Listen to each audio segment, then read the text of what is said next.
Good morning, good afternoon, and good evening. I wholeheartedly offer whatever suits your time zone. And please accept, and I hope you're all doing well. More importantly, welcome to another Blue Morning Show. So, Blue Morning to you all.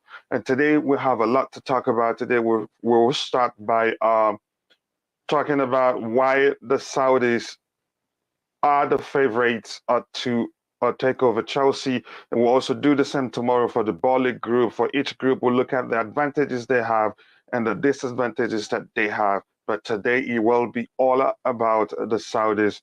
So let's get into it.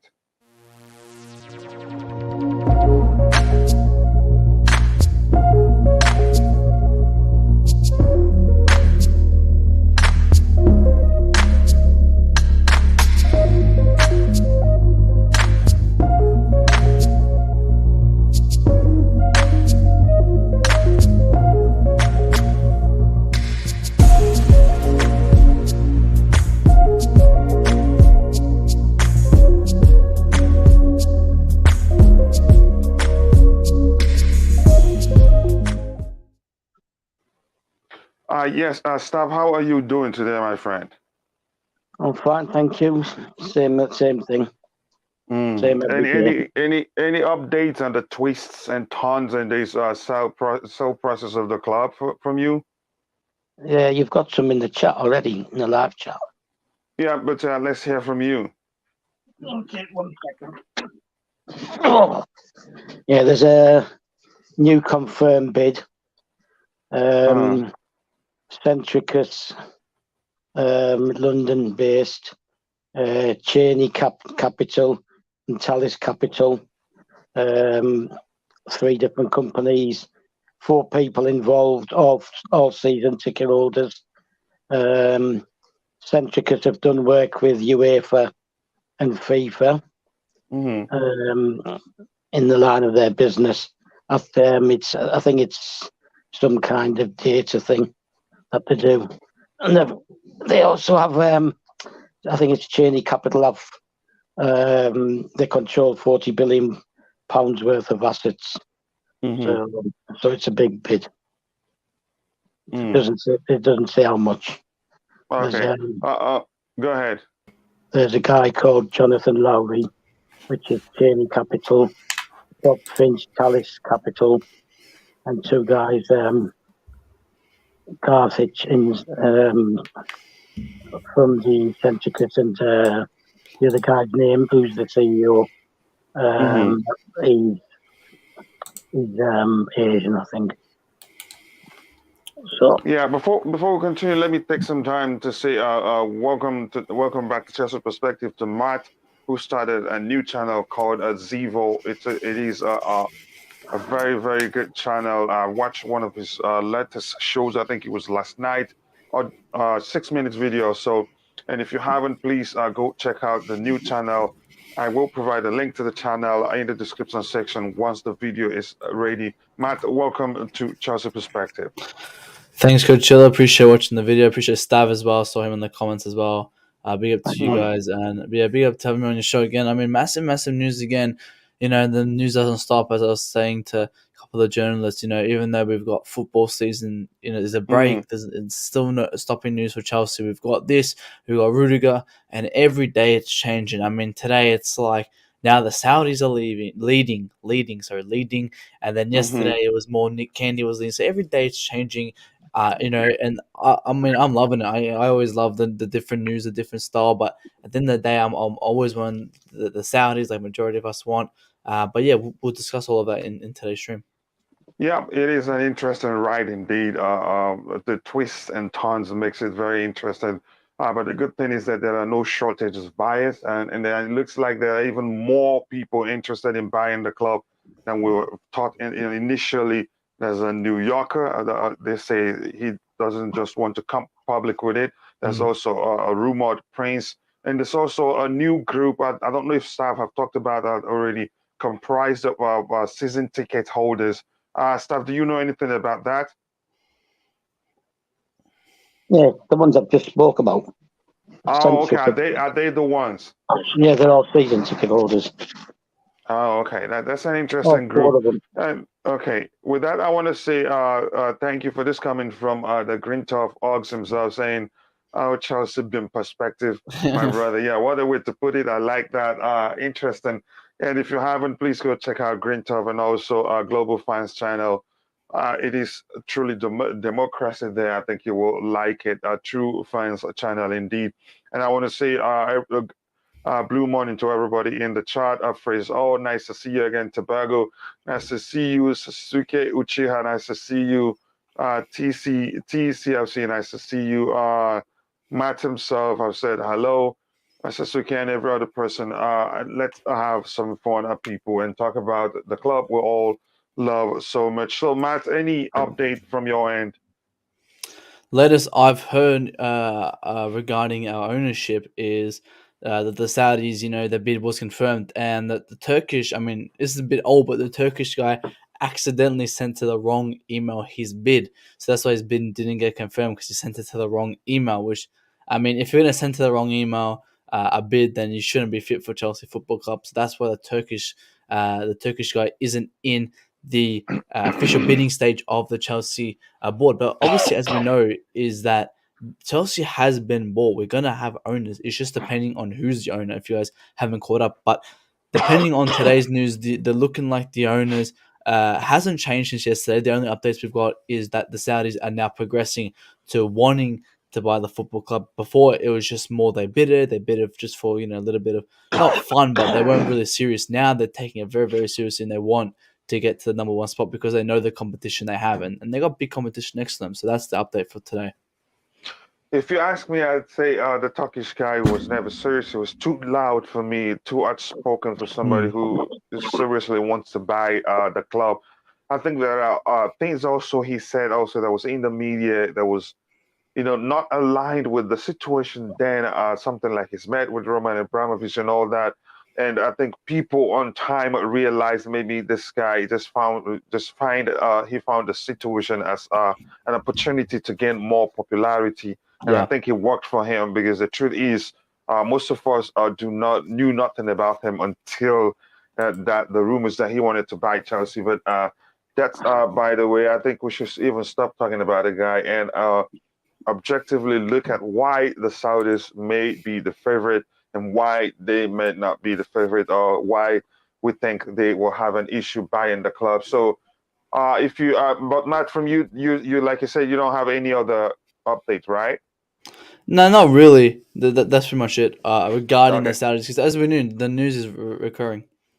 Yeah, and again, the Turkish guy, the story that he sent his bid, you know, through to the wrong email address is just absolute nonsense. We're talking about something in billions here, which means he could possibly write the check to the wrong company or to the wrong person, checking that similar amount. So I It's just don't embarrassing. believe that one bit. So we get into the reason before we start taking the questions or the inputs in the chat.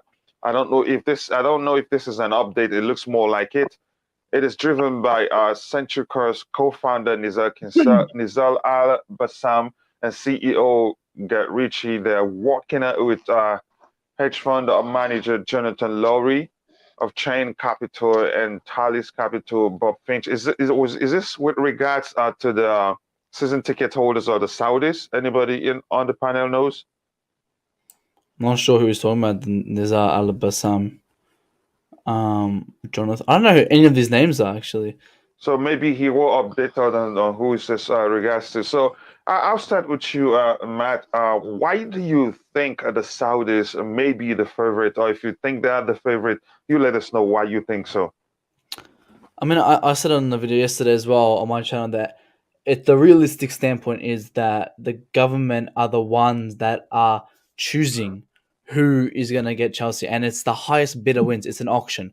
Whoever has the highest bid is going to win, and likely that the Saudis are going to have the most money, so they're going to make the highest bid. As saying that, possibly they didn't go for the highest bid, but realistically they have the most money, so they would have gone for the highest bid. That's why I'm favoring more the Saudis to be the new owners, as they have the highest bid. And again, the highest bid wins because it is technically an auction because Roman doesn't have a majority say, it's a minority say, and the government picks who it is. And obviously, the government will pick who has the most money. They don't really care. When you say realistically, that the Saudis have the most money, what do you mean? Because the truth is, the guy who's the head of the Saudi Media Group isn't even worth that much. So he'll be needing him to himself get some people isn't in. worth. Yeah, as Yeah, an individual, himself. it's not worth. Yeah, Yeah. himself is worth 4.8 billion, if I'm not mistaken. But then the whole Saudi group itself is 40 billion. So if it does get taken over, he will have majority of the say, but will get funded by his media group. He still plays a part in it. His net worth himself is 4.8 billion, but he gets funded by the Saudi media group, which is 48 billion. So if he invests in Chelsea, he can invest the company's money into it himself. But his own net worth is 4.8 billion. So to you, strictly because of their net worth, the whole family as a whole, you think they're the favorites? Most likely, because obviously the standpoint is that the UK going, whoever has the most money can win, pretty much. And if they do put their highest bid up because they have the most money, obviously Johnson, I think the Johnson guy does have similar money, but is he taking it seriously? I'm not too sure. So I see the Saudis taking it a bit more seriously. Obviously, we saw him at the game the other day. So if they put the most money up because they have the most money, if they put the highest bid up, they're going to win. Okay, Stav, now today we're talking about, Stav, let me bring you up to par if you're there. Today we're talking about why the Saudis may be the favorite to sign to buy Chelsea Football Club. We will also talk about the disadvantages that they may have. Tomorrow we'll do that on the Ballis group. But now we're talking about the Saudis. Stav, looking at the Saudis, why do you see any reason why they may be the favorites? No. Okay, just hypothetically, tell us why. We don't want to know why they're not the favorites right now. We'll talk about that. And remember, we'll do the same for the Ballis tomorrow. Well, I think nothing I've read suggests that the highest bid is necessarily the one that's going to get accepted, and that Roman does have an input. Okay. I'd like to know where Matt's going. Other than that, do you see any advantages for them? Where did Matt see that the government? I just saw my timeline that so the thing about the realistic standpoint is that Roman is sanctioned, so he can't have a majority say in it. He can't say I want this group. He can verbally say I want this player or this person to overtake it, but it's the government has the final decision. No, it doesn't. So Roman has no say, no authentication. He just has a verbal say. And this comment on the screen talks about, I think, something we did not talk as an update. New York Jets owner Woody Johnson is believed to have made a big offer for Chelsea Football Club, and I think he's coming. And I think he's coming as an individual, right? He's not coming as a group. Yeah, he's coming as an individual, but they already exposed him. Apparently, he said that he was no fan of International Women's Day and was describing it as a feminist event. But that did come from CNN, so I so don't that trust becomes CNN. that becomes an issue too. So, Stav, go ahead. You were saying something about the Saudis. No, I wasn't. I was saying something about Roman. I was saying that he's still the owner. Legally, right, all they've done is they've frozen his assets. They haven't taken an asset from him. They haven't seized them. Right? The assets are still his. So legally, he can turn around and say, if he wants to get awkward, right, we know it's not in him to maybe go down that road, right, but he can get awkward and say he doesn't want to sell. Right? That's a possibility, yeah. But then it would not be good for the club because it would no longer be in his hand. Yeah. So Stav, you're saying you do not see any advantages for them, even not. It doesn't have to be about their money. No, it's already been stated even by the club. It's not the highest bidder is not necessarily the one who's going to get it. Roman has to have an input, and the government has said, and the government have already stated they're not getting involved in it in the bidding. Right? No, I'm not talking about Roman. I'm talking about the Saudis. Yeah, but I'm telling you that the government. I'm responding to what Matt said as to why he thinks the Saudis are the favourites, right? And at the end of the day, Roman makes the final decision. It's there. I've read it even today, right? It goes back to Marina and Bruce Puck, and they communicate with Roman, and he picks it.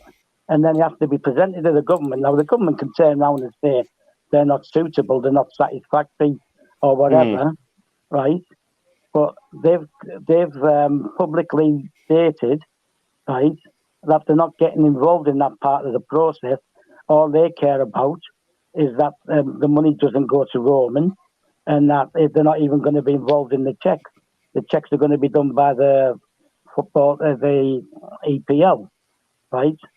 So as long as the EPL turn around and tell them, yeah, they're suitable or whatever, right? Then they're not supposed to get involved. I mean, I'm not saying they won't, right? But the process. All right. So you're simply saying you don't see any advantages for the Saudis. Well, I'm just not going to get carried away because we're all making an assumption. Yeah, that's why. No, we're not. It's not here right now. Here's what we're doing here. It's not about how we see or being carried away or not. We look at things and say, okay, this could be an advantage for them, and this may be a disadvantage for them. That's what we're doing. We're not. It's not about how we feel. I was trying to give you a disadvantage, and you didn't want to know. Look, no, we haven't started talking about the disadvantages. That's the issue. We're still talking about advantages right now. Maybe when we come to disadvantages, you say that. You get my point? Yeah, well, you two carry on then. Because I don't see any advantage for any particular group. Okay, fine, yeah. So looking at how things are, you could argue, for me, one advantage, and if you're in the chart, let us know any reason you think or reasons you see as advantages for the Saudis. Matt has mentioned their financial resource. I think that's a great disadvantage to have because they can increase their bid if worse comes to worse. If it turns out that they lose them because the other party has beat them, so they can increase their bid to measure or They can't increase the bid, right? Everybody was told in advance, make sure you put the right bid in that you want to bid, because you only get one chance at it. So all right, okay, so yeah, that makes sense, and I'm happy, and that's okay. That even highlights another advantage that may have, because they were it's been said in the media that they're one of the last people to put in their bid last minute. So if they did that, they probably might have some information on the beats that's from the other parties.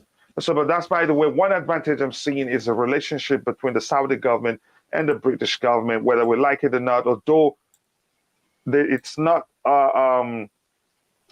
entirely up to the British government, and we've been told that they're not part of those that will be making the picks. But if the Saudis make it beyond the initial selection, which will be done by the Chelsea contingents and Roman himself, the vetting process, I don't think they will have much of an issue. And also, given that the Newcastle owners were able to overcome the hurdles they had or the issue they had during the purchase process of Newcastle United, that sets the precedent. You cannot come up with any excuse and say, okay, this is the reason why we're rejecting the Saudis during the vetting process.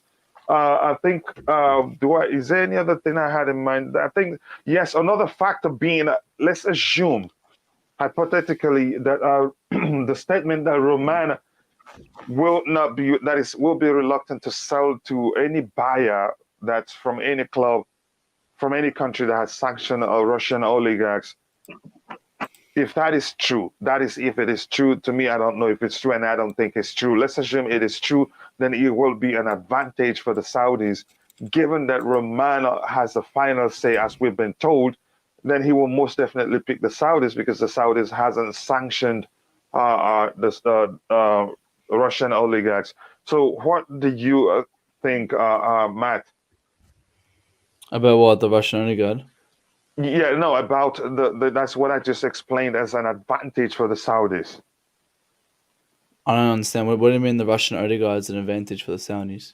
For instance, let me explain again. Are you talking about because how Roman was sanctioned, how it's an advantage for the Saudis? No, yeah, exactly. And how there are rumors where it's been said that Roman will be reluctant to sell it to the British contingents and the American contingents because they're from countries that have sanctioned the Russian oligarchs, and the Saudis did not sanction oligarchs. And even the Saudis, that is a political landscape right now, are leaning towards the Russians than they are to the Americans. Yeah. So what do you think about that explanation?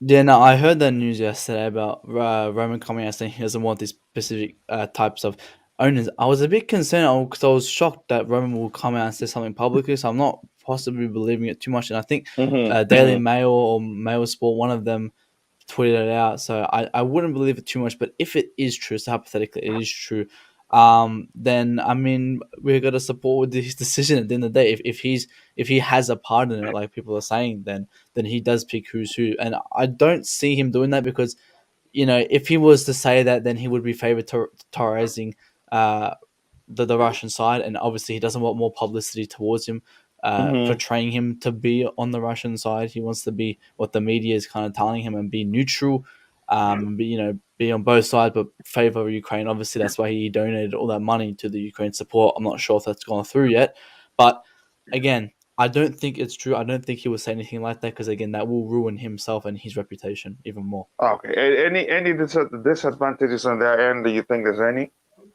Disadvantages towards Roman? No, the Saudis.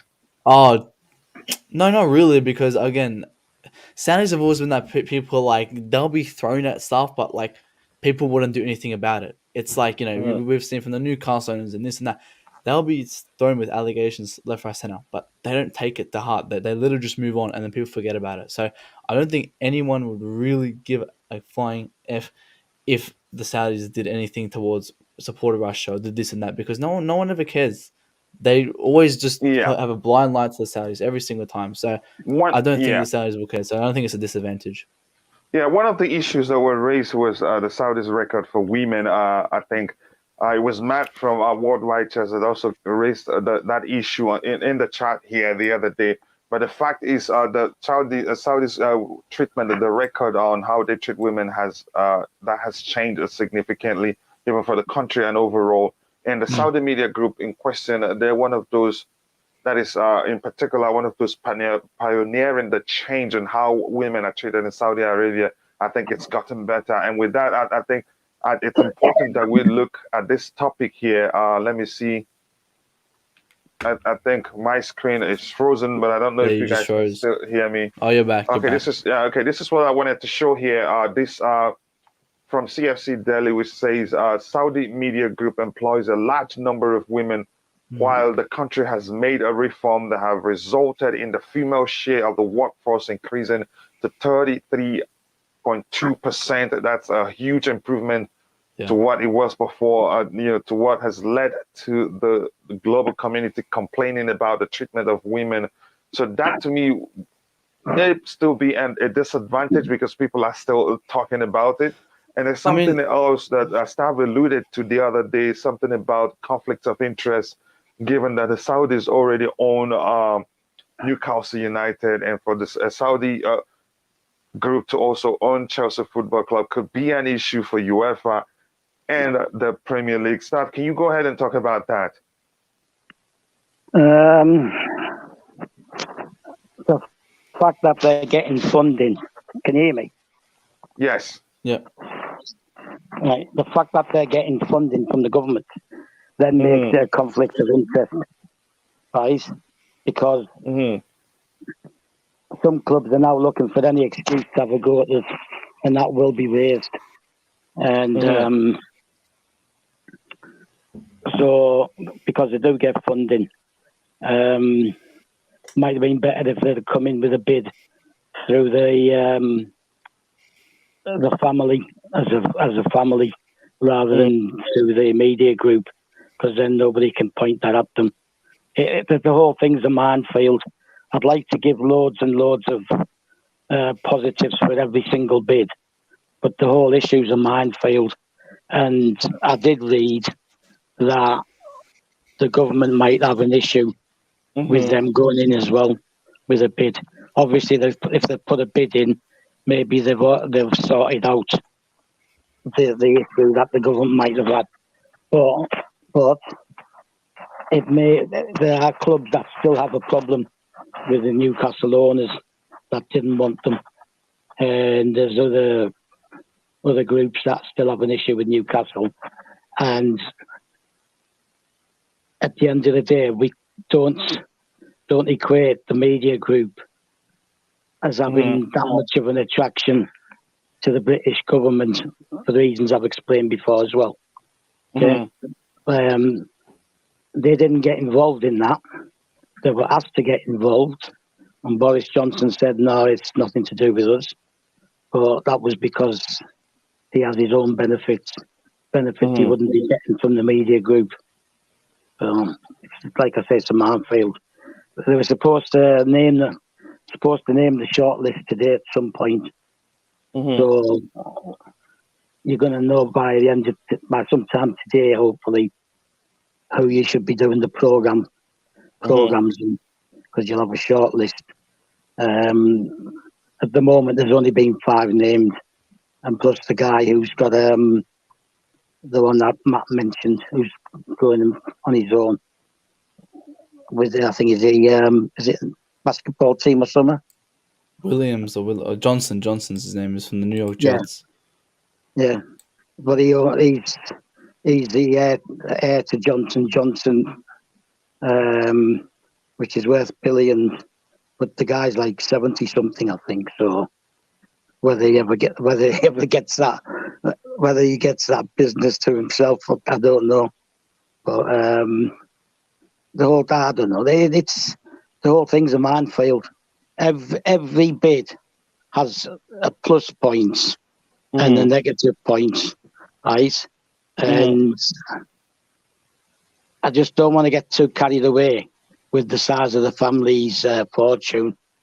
No, so, I'm not even looking at that. I think the main concern right now, like you've explained, had to be that is the concern from the Premier League and UEFA, like you've talked about before, for conflicts of interest, and also the funding from the government, which when we first talked about it, we read something on the screen which talks about how they're not directly tied with the Saudi government. They don't have direct ties with the Saudi government. But that statement in itself has an issue because the statement did not specifically say no ties at all. It just says there are no direct ties.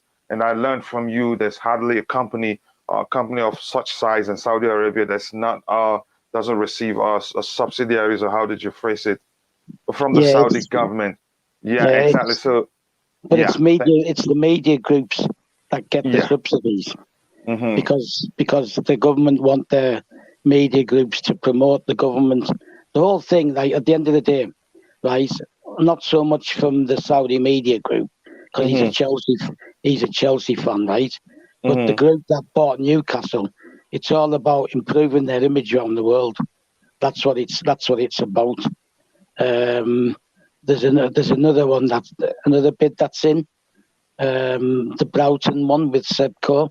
There's issues with that. There's issues with that one now as well. Yeah, let's finish with the Saudis today. I was going to say something, Stav. So your biggest concern is that conflicts of interest issue, because it is huge in terms of because it will affect the quality of the Premier League, and it's the same family, right? Yeah, if they find links between the Newcastle owners and the ones who put in the bid in, then it could become an issue. And if it becomes an issue, it slows everything down. My point is that Chelsea, Raine Group and Marina, you know what Marina's like, right? They're gonna look at every single aspect. They want to get it moving. They want it completing as quick as possible, right? And Bowley said he wants it by the Norwich game, and I read last night that the club wanted to be by then as well. So you're talking next week. But here's my argument about that. Boyle is saying that he wants it to be done before the Norwich game. It's not up to him. If the process is complicated, it's complicated. Nobody It's not The different club, for every individual or every group that's bidding to buy the club. That's where I have concern with that statement, because it's not up to him. The vetting process has to be done. Documents has to be finalized and all those things, and it cannot be done differently because it is Bali. Go ahead. did you not hear what I said? I said the club wanted to be done by then as well. Right, so that's the target. It's not just Bali, right? Everybody who's put a bid in is probably being told that they want it to be instant. The minute the selection's been made as to who, they want them to be ready, and they want it to be instant. They'll be taking it straight to the Premier League to do their checks. What is it, 12 days? 12 days, I think, till the Norwich game. So and the Premier League said they can do their checks within 10 days. So if they pick the group today or tomorrow and they set the ball in motion, then it's possible for them to complete their checks. But they have to inform the Premier League have to inform the government as well that they've got no problems with it. And then apparently it's been overseen, the money side of things has been overseen by the Chancellor, Rishi Sunak, who's a pain in the backside. Okay, thank you, Stav, for that input. We'll talk about that fully in a bit. And I want to say welcome to the panel to Nick Blue. Matt, coming to you, what do you think about this? Because it is something serious, something you could argue if the conflicts of interest, if it arises, if eventually the Saudis buy Chelsea, if it arises between them and the Newcastle, some people could argue that it will affect the league's quality. There's a chance Newcastle might ask some favor from the Chelsea owners, or the Chelsea owners could ask the Newcastle owners for some favor, and that could lead to game results being arranged. So I see that as a big stumbling block for the Saudis. What do you think? And before I get an answer from you, I want to say hello to my brother Ankit from Almighty Blues FC. A great channel. Go check it out. He has one of the best shows in the Chelsea community content creators called the Trivia Show, the Who Am I Show. I think you need to go check it out. And please make sure to let them know I sent you, because I get commission every time you go to his channel. Yeah. Okay, now we have Pierre Kakari. Welcome back, my brother. How are you doing? He says, I wonder why that talk emailed me. Yeah, exactly. That's a good joke regarding that email story, because it sounds like what kids will do at school. And to Queen of the House, Just Viola, big up. Always nice to see you here. Praise all. I appreciate you. I think it's a British Beaters. Yeah, I think that's who he was talking about. Tobago, blue money to you, my brother. He says it has nothing to do with who has most money. It's also about who has the project, Stamford Bridge. Wow. Thank you for that comment there. What an input it is. And Stav had already talked about it for a bit. And thank you for,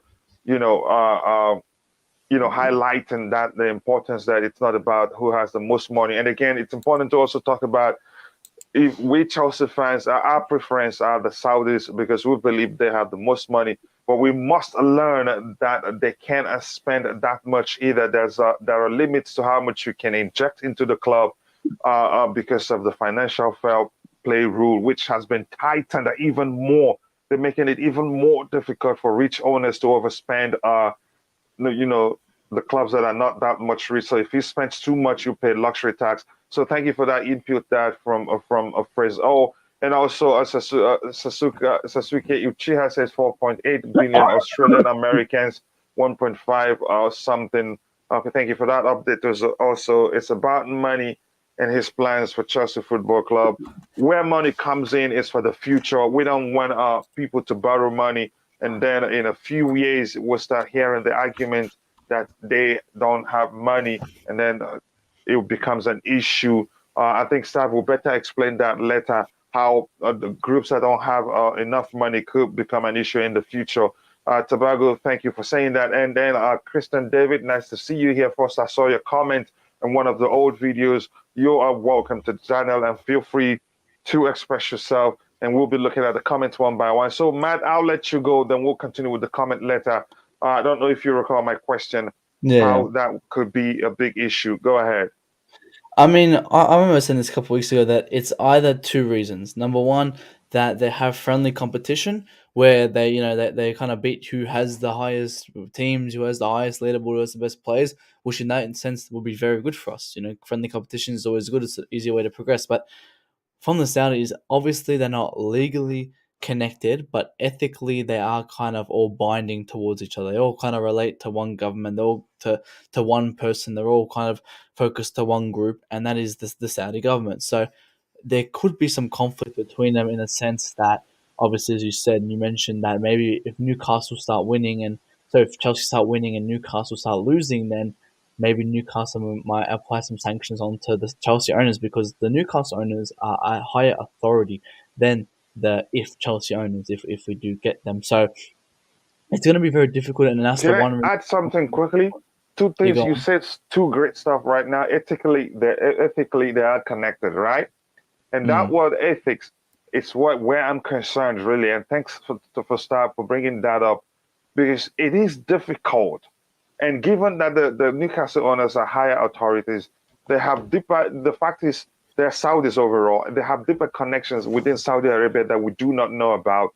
mm, So again, I'm going to highlight where my concern comes in, given what I learned from staff, is that given how much they know each other, if Newcastle needs you know, to drop points to help Chelsea, they might discuss it behind closed doors, and it could happen. We're not following them. This is because millions are involved. You understand that kind of a thing. They might so, but go ahead. Let me let you finish. I know you understand my point. No, I get what you're saying, and obviously we can see some difficult problems for Chelsea if they don't focus on the same page. If they're having some friendly rivalry, then that's perfectly fine. But if they get too serious about it and take it, one must be better than the other. And as Kasim said from QNTV, he said a couple weeks ago, and I think it was a great point that these Saudis, they all want the best for themselves. They want to be the number one spot.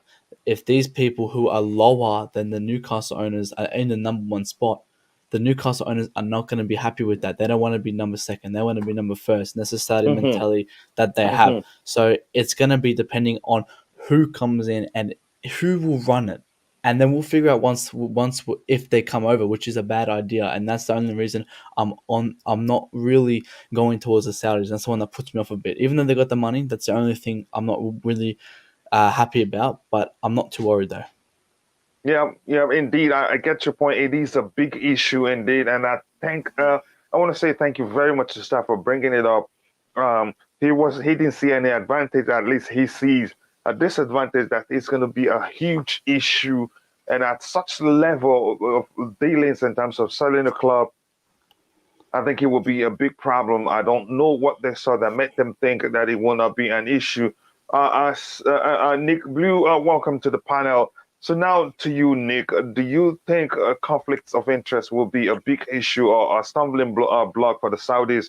But before you Yeah, continue, I want to say thank you for Thomas Scott for asking this question. Just stay around. I think you will learn a lot. We will update because this is an interactive show driven mainly by the comments in the chat. So, Nick, don't you think that would yeah, be a big issue? Because it looks like we didn't think about it thoroughly, and it looks like all those in yeah. the fan base calling for the Saudis, that is seeing the Saudis as favorites, haven't thought about it thoroughly to think about conflicts of interest. The fact that it could lead to it could damage the quality of the Premier League.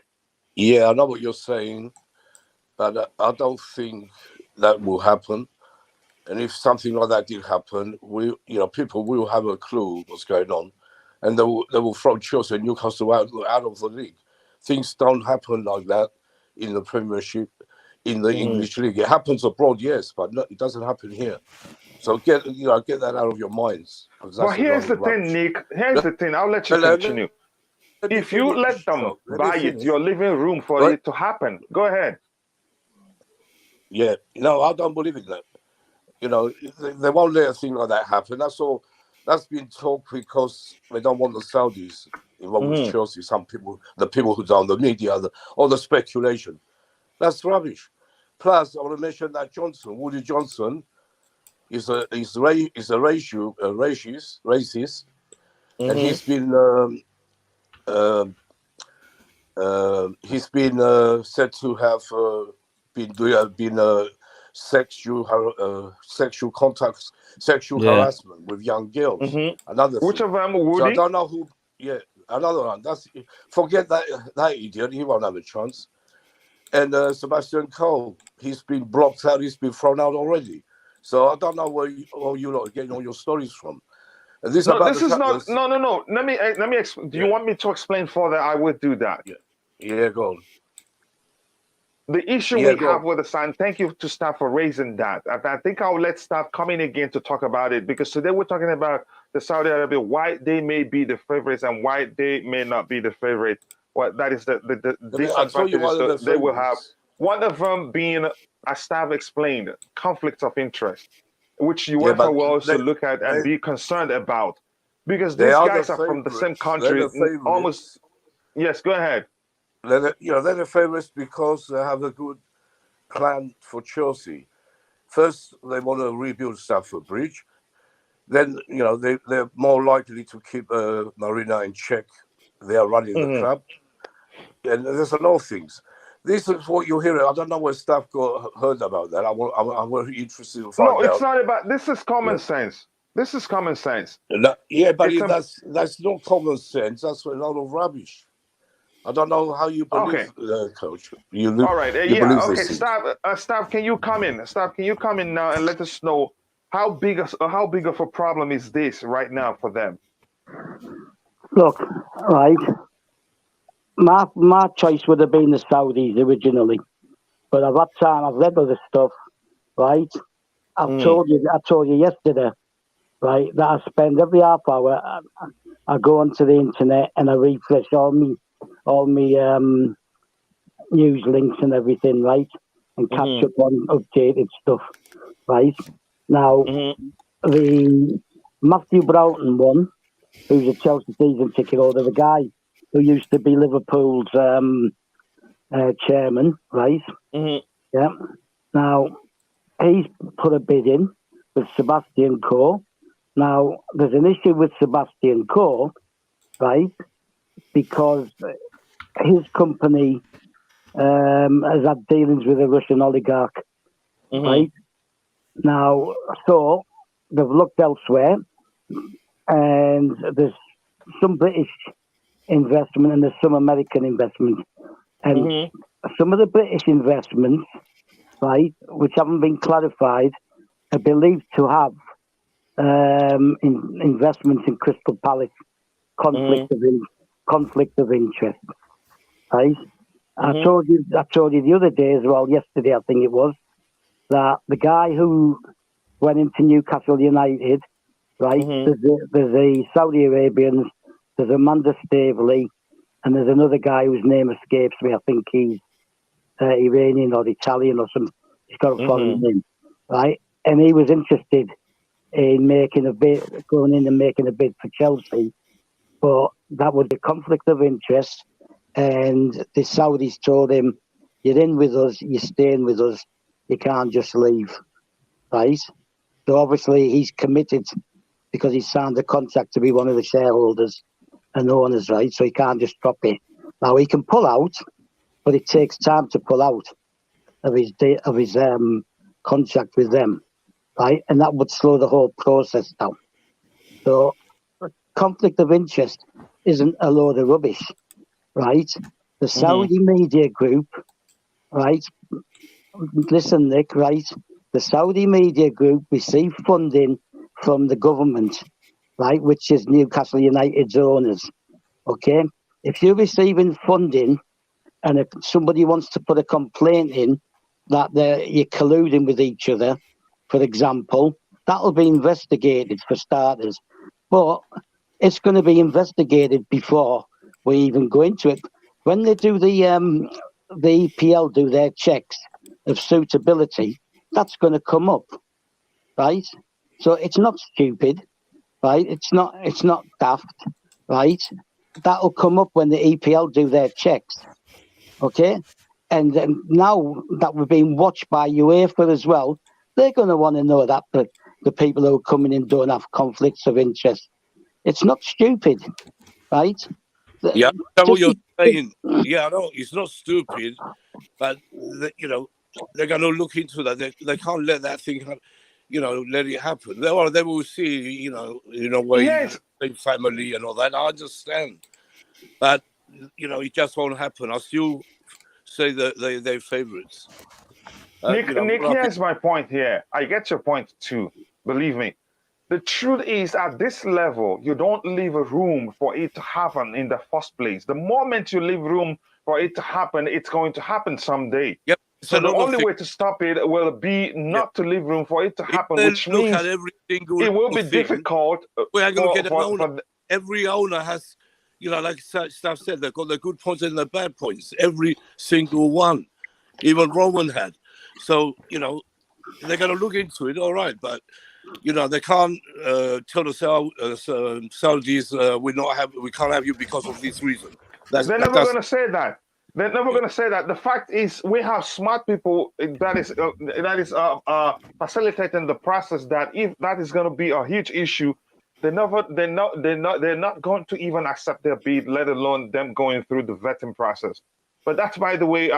Before I let Matt has a breaking news for us. Before I let him come in, if you're watching, no matter where you're watching from, we have about 44 people watching right now. And please, if you haven't, please smash that like button and subscribe to Chelsea Perspective if you haven't. That means a lot to us. And if we can have up to 50 people plus in the show today, I'll reduce it. I wanted 100 before. 50 plus, we will do a giveaway. Okay, we just hit 51. So we will do a giveaway if it remains like that on to the an hour mark. So, Mac, you go ahead. You say you have breaking news, then we'll come back to the topic of the day.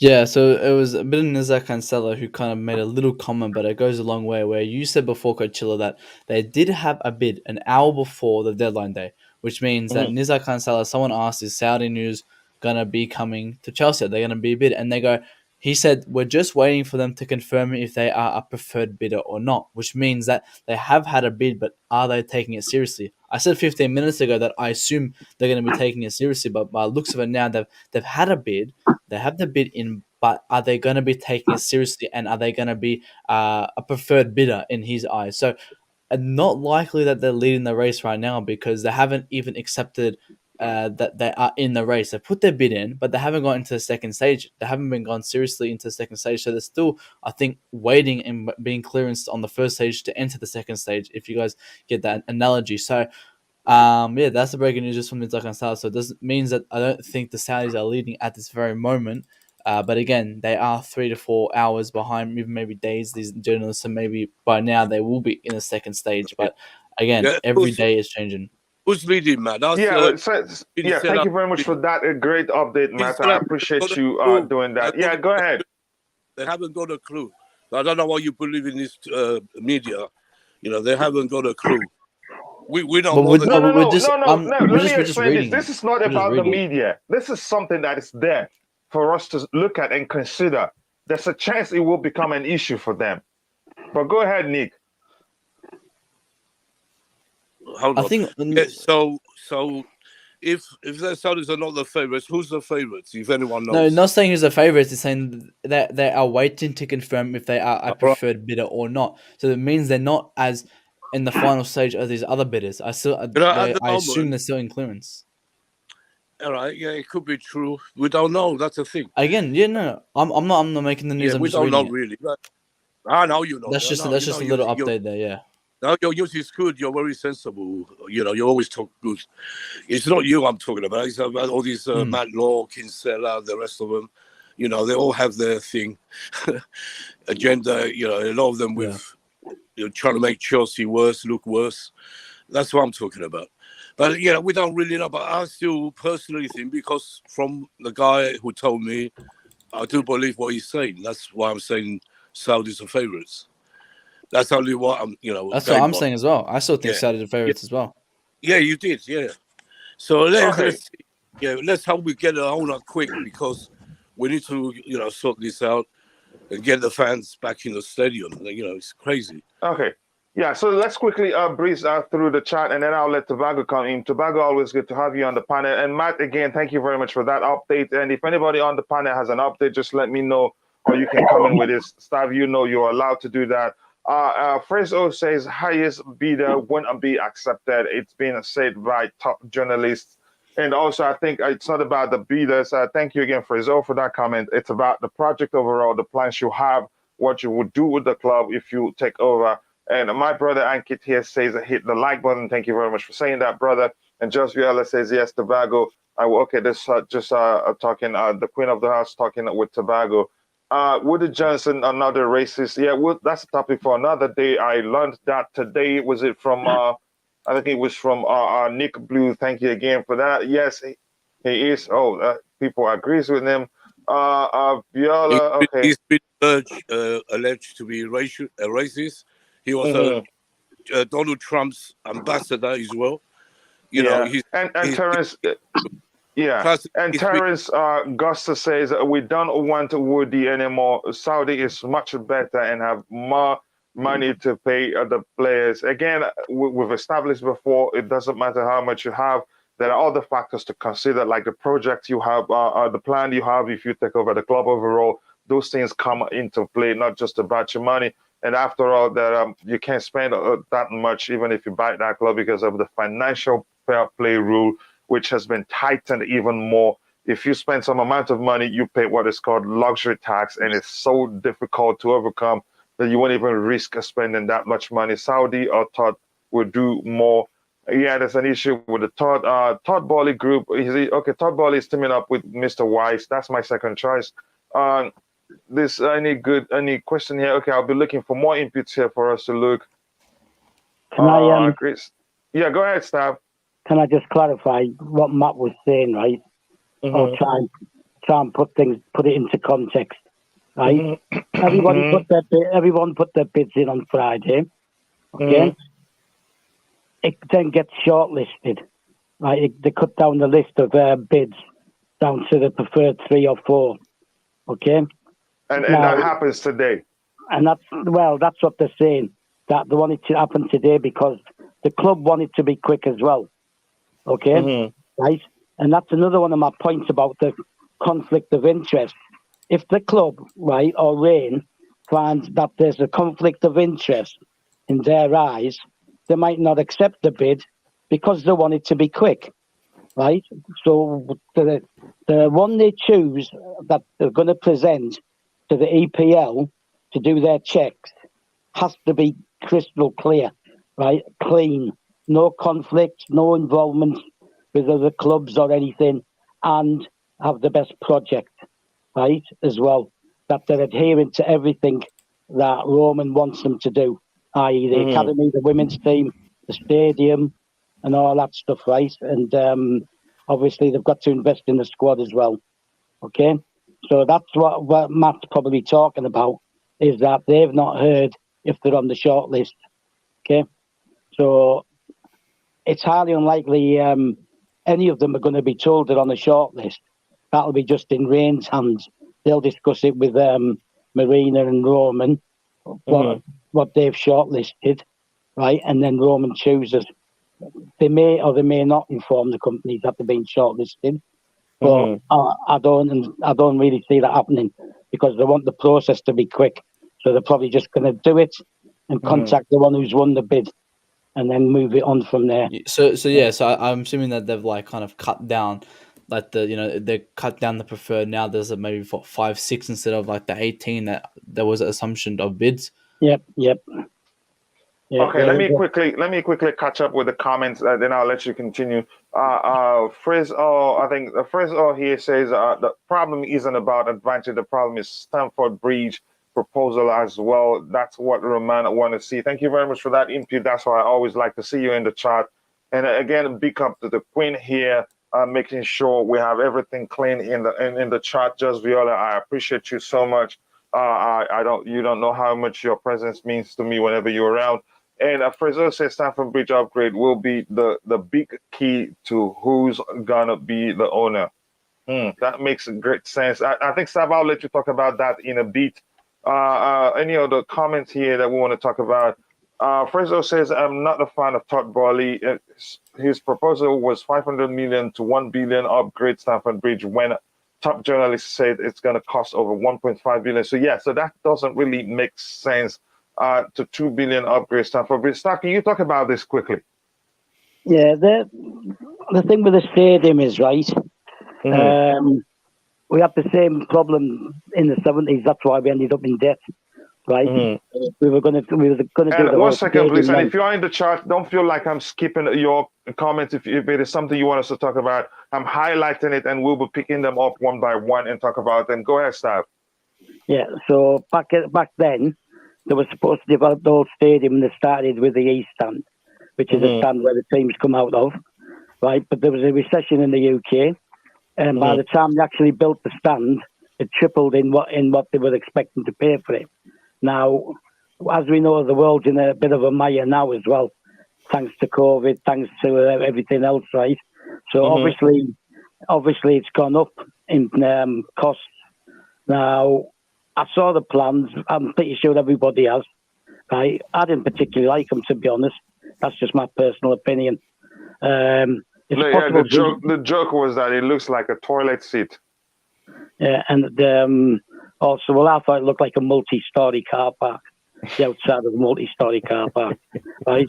Now, you can develop the stadium, have more seating, and not have the outside, the facade bit that was like wrapped round it. It was, I think it was designed by the same people who did the Chinese one, right? So you can still develop the stadium at a lower cost, but from what I get from what I read with Bowley, he wants to do it slowly. He wants to do a bit here, a bit there, right? Which could take ages. Now, whoever's going to do it, get in, say, right, we're going to play one more season at Stamford Bridge. We start the rebuilding. We move to Wembley. We play in Wembley for 3 years, however long it's going to take, right? And you just get on with it. And then if you're at Wembley, you're going to have like 70 to 80,000 seats. Then you can gauge while you're doing it if you can actually fill that kind of stadium. Personally, I don't think we can fill it above 60,000. Arsenal can't do it, and Tottenham don't really do it, right? Okay. So it's got to be a multi-use stadium. It's got to be a multi-use stadium. Okay. So I'll come back to this comment on the screen quickly, but quickly I want to go breeze through the comments also. I think I don't know how well you know the plans to change the vetting process, which Christian David says also the check process will not change until next season. It will be the same as the one used with Newcastle United. Can you go ahead and talk about that, Stav? Or Matt, do you want to talk about that? I'll let Stav go with it. I'll cover Okay, go ahead. Okay, Stav, go ahead. Yeah, I've not seen anything. The thing is, they can't just change it. They've got to meet and discuss it amongst all the clubs and decide how they're going to vet people. So it's not going to be now. If somebody was buying it for next season, like 22, 23, right, rather than the current season, then they may change it by then. But now it's got to be what it is now. So, but they're still going to look into conflicts of interest. They're going to look at the funding. They're going to look if they've got any skeletons in the cupboard. And all that kind. When Roman bought the club, they didn't do it. Nobody was bothering with things like that at the time. They just saw a billionaire coming in. He wants to save the club. The checks were very, very mediocre, and it's got stricter and stricter. But now, because of what's happened to Roman, and because the Saudis got in, although not everybody wanted them, it's going to be stricter as of next year. But that's another reason why they want to do it quickly, right? They want to get it done quick so that we don't come under any new rules, and so we can start opening the stadium again and stop bleeding money. Yes, I want to say hello to everybody in the chat, especially those that I haven't said hello to. Tommy, the CFC fan, always nice to see you around. I know you've been busy, but you're one of the first supporters of this channel, so I appreciate seeing you again. Yes, champions of Europe, that's always that's who we are. I want to say big up to Declan and everybody that I haven't said hello to. And my Ghanaian brother, the Saudis is all it takes to manage the team. Okay, good for you. Good one there. So we will go through the comment again. Let me see the comments I've highlighted already. This one here, I think no need highlighting this one. We've talked about it. From West Africa, Liberia. Good to see you here, my Liberian brother. And like I've told you before, stay around and you will learn all there is to learn about the status of the sales of the club. So, Matt, this comment here from Ankit, which reads, we can go with the numbers, but we cannot speculate on background verification, as we know nothing which is true or not. The only advantage is the value for Saudi right now. But again, how much is it true? No, that's a very good point, Ankit, there. And we don't know. I'll be honest, we don't know. You know, we're all here having speculations. I think, as even Nick Wu said, some of these journalists having speculations as well. Like they don't know themselves. But we'll just go off what we've seen. Obviously, we can't say, you know, what is true, what's not. We can't dictate that. We just see what's on our page and we put it here. Unfortunately, that's not good, but that's the only output we have. And obviously, being creative yourself, Coachila, I mean, me and you know, we know that we just we have trust in quotations for these journalists, and we just report it. You know, if it's true or it's not, we just get an open audience and we get discussions about it. You know, some of it's true, some of it's not, but the only advantage for the Saudis right now is obviously, as you said, is their numbers. But can we see the verification background check? Obviously, every billionaire, their verification on their, if we're talking background checks, is going to be falsely done. I mean, we've just talked about the Woodies, the Ricketts, the Johnsons, whatever all the names are. So it's not going to be, they're not going to focus on what they do and use that to not give them the bid for Chelsea. So yeah, I don't think they'll be extremely kind of detailed on their background check, if that's what you're kind of implying, Inkith. Yeah, I think that's a great input right there from Ankit. Yeah, it makes sense. We can only speculate. We can only say who will want to be the owner, but we know nothing about their background, and the government has the resources to find out things that we never thought about that will come up actually. So I'm going to come out to you, Nick Blue. This comment for you, if you can start with it.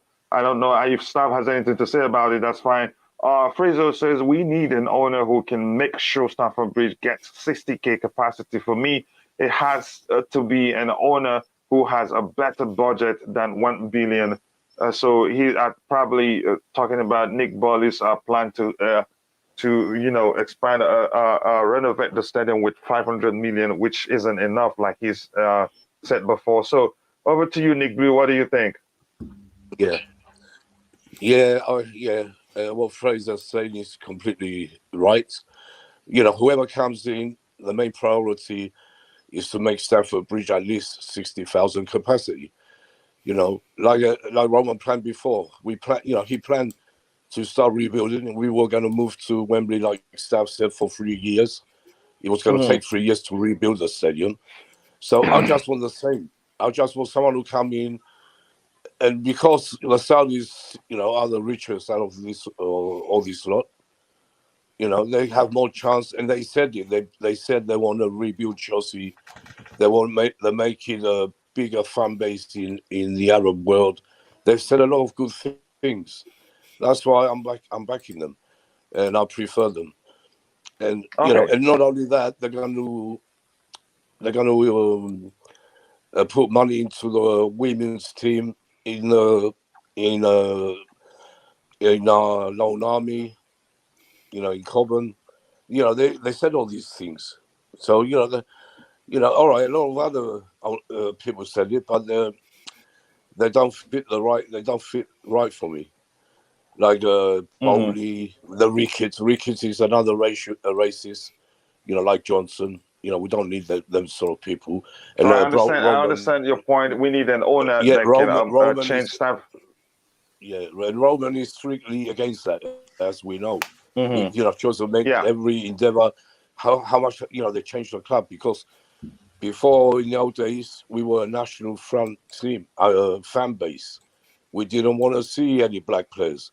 The first black player who ever played for Chelsea, Paul Cannavale, he got the most stick. I was there and I was watching it with my own eyes, and I had fights with people because of him, because he was a good player. So we don't want all that. That's why Chelsea is different now. Roman's made it. So we're a multinational team, a fan base, a multinational fan base, and we get along with each other now. So that's what we want. All right. Yeah. So I understand. Yeah, we need a big stadium indeed. And Josh Viola, if you are, please keep checking for updates. If anything comes up, let me know. And Matt, again, that was super for you. I appreciate that. So quickly, before I go to Declan, Stav, can you explain to us one more time, because people are still the John Terry he's being part of the process. That's confusing to me even more, because I'm hearing that he's putting a bid. When I learned from you, he's just asking for 10% share of whoever buys Chelsea. So the part that he's putting a bid is something that got me confused even more. Sir, please, I need your help here. I know others will also learn from it. So what do you have to say? No, he hasn't. He can't put a bid in, can he? Because he'll just get laughed straight back out, right? It's got to be over $1 billion at least, hasn't it? What he wants to do is, as I said before, he wants to get involved, whoever the new owners are, right? With the True Blue thing. It's him, Claire Rafferty, other supporters and season ticket holders.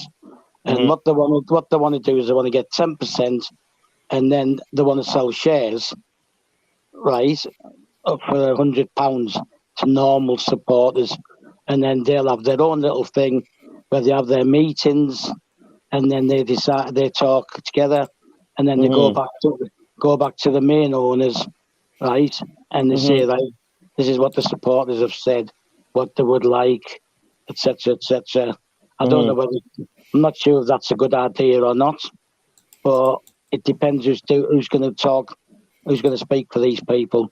And as far as I know, it's all supporters, and I think it's pitch owners are involved. The Chelsea Supporters Trust is involved, so it's all these people getting together. And there must be 1 or 2 millionaire season ticket holders and stuff like that involved. But they're not putting a bid in to buy the club. They're just waiting to see who wins it, and then they're going to contact them and see if they can buy 10% off them. And like I said yesterday, 250 million. It's a nice little chunk towards the stadium development. So they wouldn't be laughed out of the hand. The Korean I think that gives me the answer I was looking for, because it became a bit confusing. So thank you again, Stav. Matt, I sent you a private message, Matt. Please look at it. And also, if you're in the chat, don't worry. I'm highlighting the comments. We will eventually get to your comments, because given the situation we're at right now in the selling process, this show was actually planned initially to be 30-minute show, but we cannot control the length because we want to get to everybody's question, because there's a lot to talk about. And again, while you're here, if you haven't, go check out Matt's new channel, Zvoli, on YouTube. I think you will enjoy it. Great content. I urge you to go check it. So I want to come to this with you, Declan. Welcome to the panel. How are you doing, brother? Is it gone? Hey everyone, some of my favorite people in here. Oh, The coach. Am I one of them, Declan? No, it was just everyone else. You can't say. You're in debt. You're in debt. You owe me too many slabs. And you always fight to Stav. Yeah, I love you too, brother. I love the question is this, Declan. Before you answer this question on the screen, I know you answered that very well. That's from the Queen of the House, Just Viola. Now, what do you think are the advantages? I know you want the Saudis. I know you want it to be them. What do you think makes them the favorite, if any? No one says they're the favorites, but they are putting the most money. They should be the favorites. They also, I think everyone's got to take this into account. When we had Abramovich, we threw money at problems, and that's what Saudis will do. No one else says. You know who was it? Nick Candy said, "I'm going to spend like Abramovich." That guy can't spend like Abramovich. He's got backers. If Nick Candy was worth 5-10 times more than he is now, I believe him. And even then, you have doubts. No one will spend like Abramovich, right? Except Saudis, because that's their lifestyle. I mean, when you have that much amount of money, the teams now, you just see them with every other Middle Eastern team. It's just more for show, more to show it off. And so I reckon when we touched on yesterday, the best model of the game is the model you can throw money at your mistakes, because once you have to live with your mistakes, and then you're in debt to your mistakes, and it becomes a massive problem, and it doesn't become a problem for one season. It becomes a problem for more 3, 4, 5 if you've made mistakes. If we take a look at like Barcelona, who had so much, it's going to take them some time to recover with that many mistakes. And there's a lot of them. Even you could say even someone like Everton, who threw a lot of money, and now that money's been taken away. So now they're going to live with a lot of mistakes as well, a lot of wages, and even Chelsea now. I mean, I could bring up their wage bill. There's a lot of mistakes there. And the next person that's going to come in, and this is what baffles me. And there's a lot of promises being made that I don't think people can fulfill. Like the Saudis didn't come up and say, well, we're going to spend this much amount of money, or I'm going to spend like Roman. All they just said is basically what's going on now. We're going to invest in the women's team. We're going to invest in loan up. Everything that is being happening now. But I don't get how some of these groups are going to spend over $2 billion, throw at least another $1 billion or more at the stadium, and then say they can spend like Roman. And when Roman had to put in more money in the club, and we got a massive wage bill, and we got a big problem. Who's going to do that? The only person that can convince me to do that is the Saudis. But okay, so quickly, do you see any disadvantages for them? The Saudis? Yeah, you witnessed it. You witnessed what they had to go through for Newcastle. Maybe that is a plus and a negative, because they got scrutinized so much. It did take so long, and they don't have media backing them too. Like when you look at the UK media or everywhere else, no one's mentioning them. So they don't have a PR area, and I reckon the media that's backing every other owner is going to start scrutinizing them, and they could make it tough, and the government could make it tough too. Yeah. And yeah, thank you for that. And before we continue, please, wherever you're watching from, we have about 50 people in total, about 90% on YouTube. If you don't mind, please smash that like button. Subscribe to the channel if you haven't. That will go a long way for us. And I appreciate you being there. You provide great value. And again, this is an interactive show, so we will try to the best we can to get to every comment. I will highlight them. I might not highlight them immediately, but I'll highlight them later. So declare quickly, as Just Real said, why are people saying Roman doesn't have a say, in the sale process? What do you think? I also think I was asking that question not long ago too, because they were saying that, but Roman does have a say, because it's going to the board, and the board is basically Roman anyway.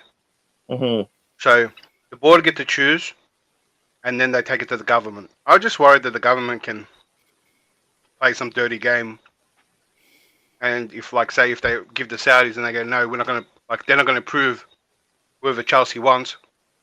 And but also was told that the government doesn't get to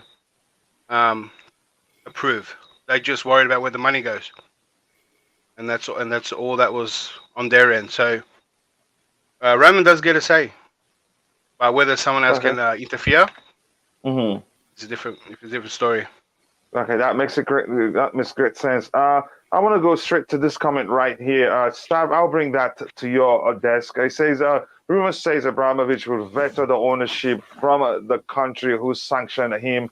So possibly the new owners will be Saudis. Again, I've talked about that. We talked about this yesterday, and we agreed that wouldn't be an issue at all. I don't think he'll be vetoing people because they're from countries that sanctioned them. But again, we have to be objective. We said, okay, what if that is possible? If that's the truth, then that makes the Saudis the favorite. But then again, the Saudis themselves have an issue, an ethics issue, like we've talked about here, because their families with those guys that own Saudi Arabia, and being in the same league creates a problem for the Premier League, because they each can ask the other a favor. If you ask me, So, Stav, to your desk, this one is, what do you think?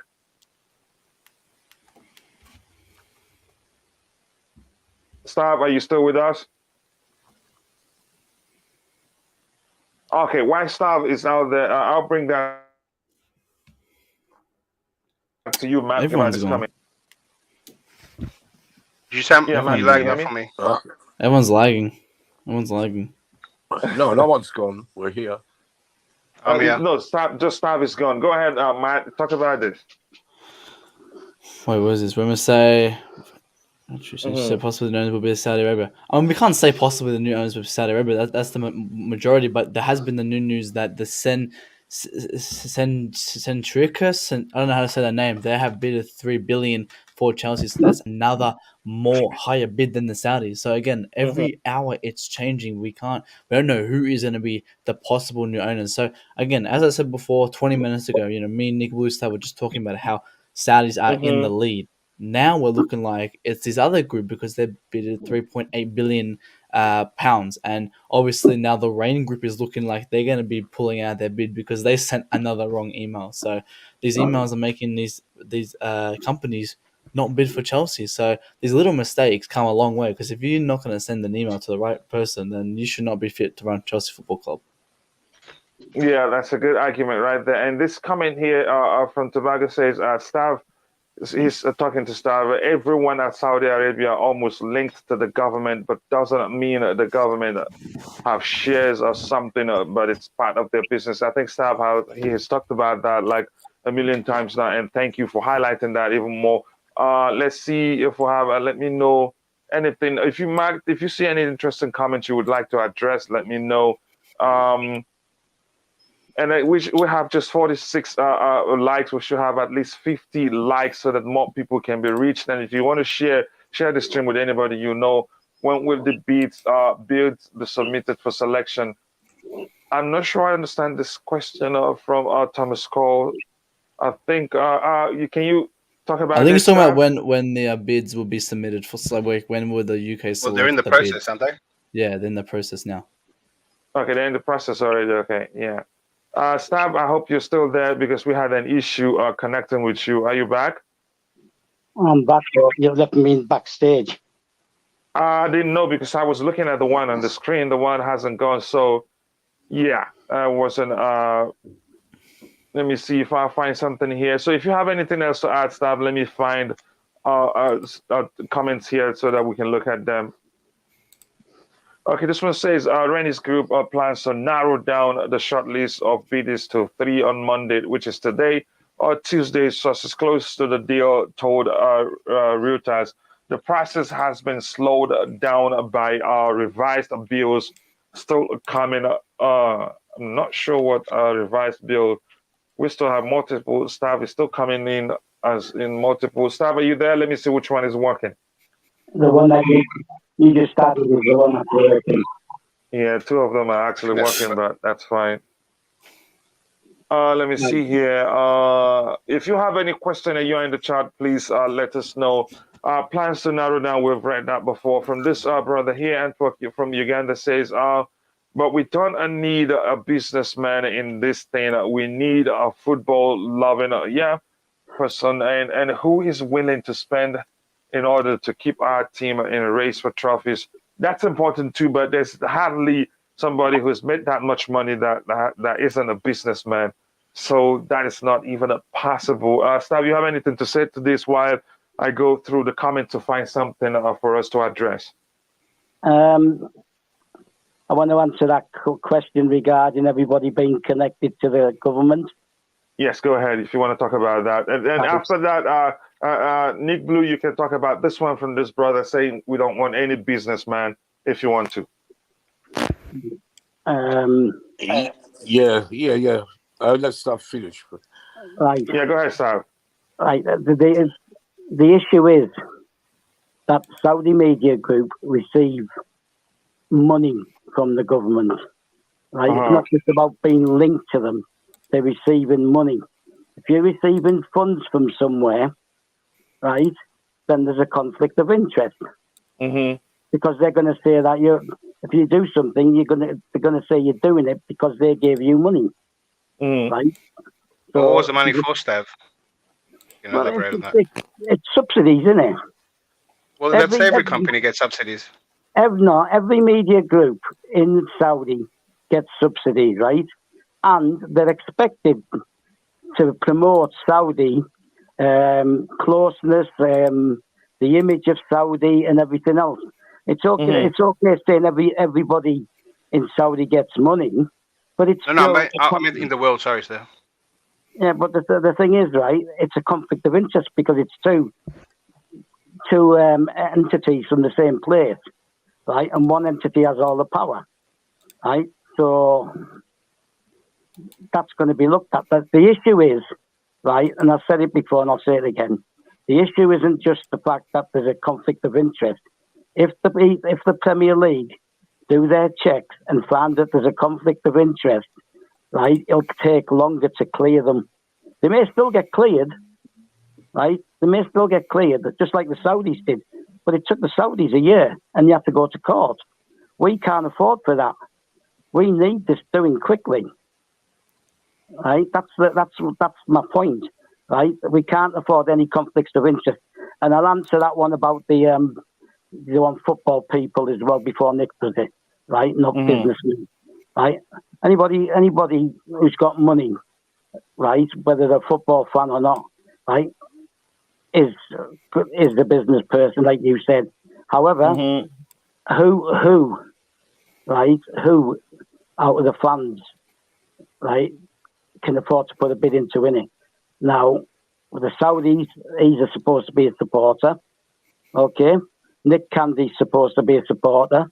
Matthew Broughton's supposed to be a supporter. Forget the American ones because none of them are Chelsea supporters, right? Bowley brought that Sharon woman on, but she's only on because she's into promoting companies and stuff like that, right? So she's the only Chelsea supporter in any of the American groups. So all the other groups, right? Nick Candy, he's the one who's the Koreans, I think, right? They've all got all the UK ones and the Saudis, right? Have got Chelsea supporters involved.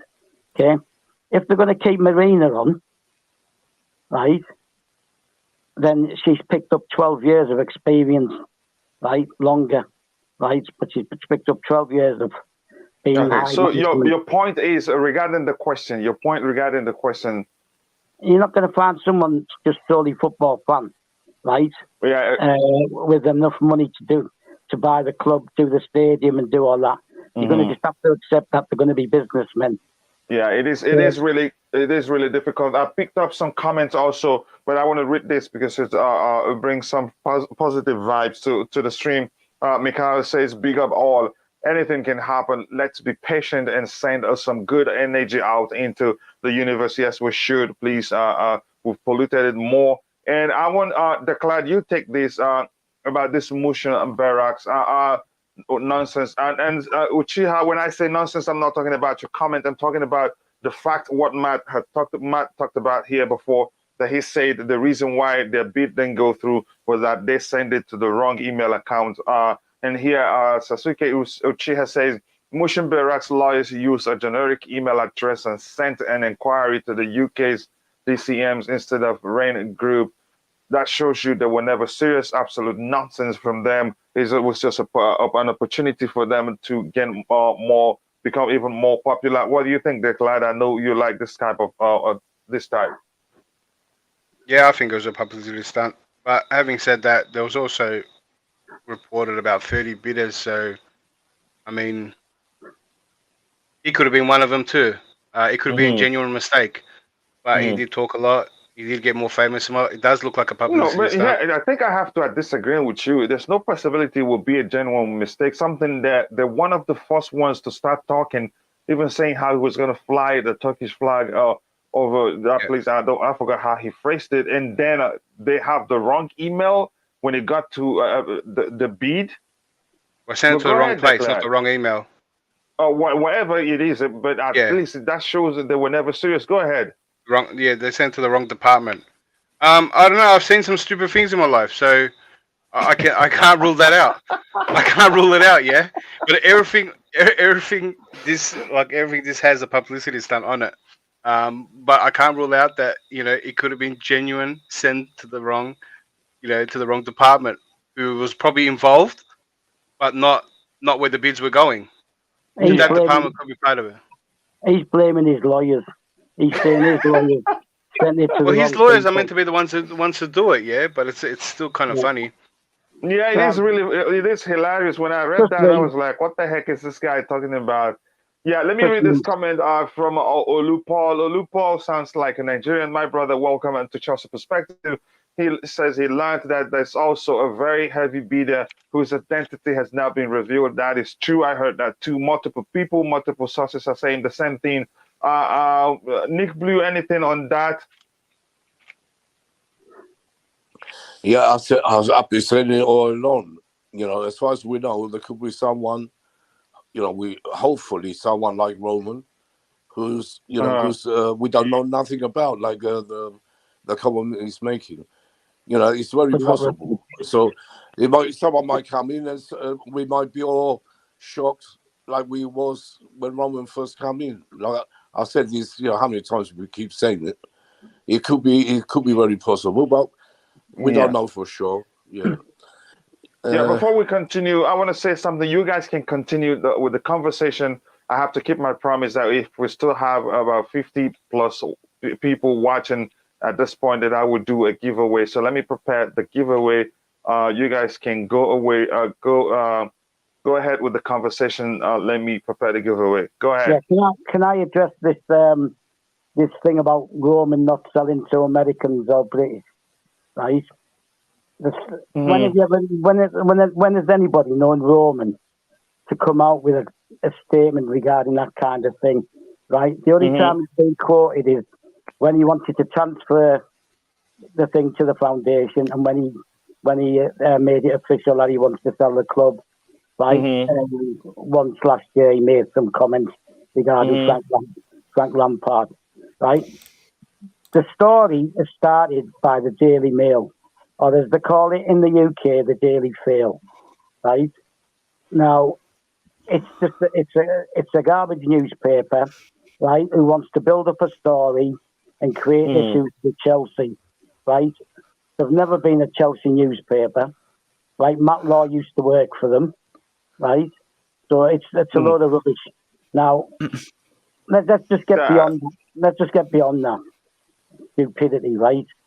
Unless it comes out from unless it comes, right? He can't. It doesn't matter. Even if he thinks it, right, he won't get away with it because they'll use it against him.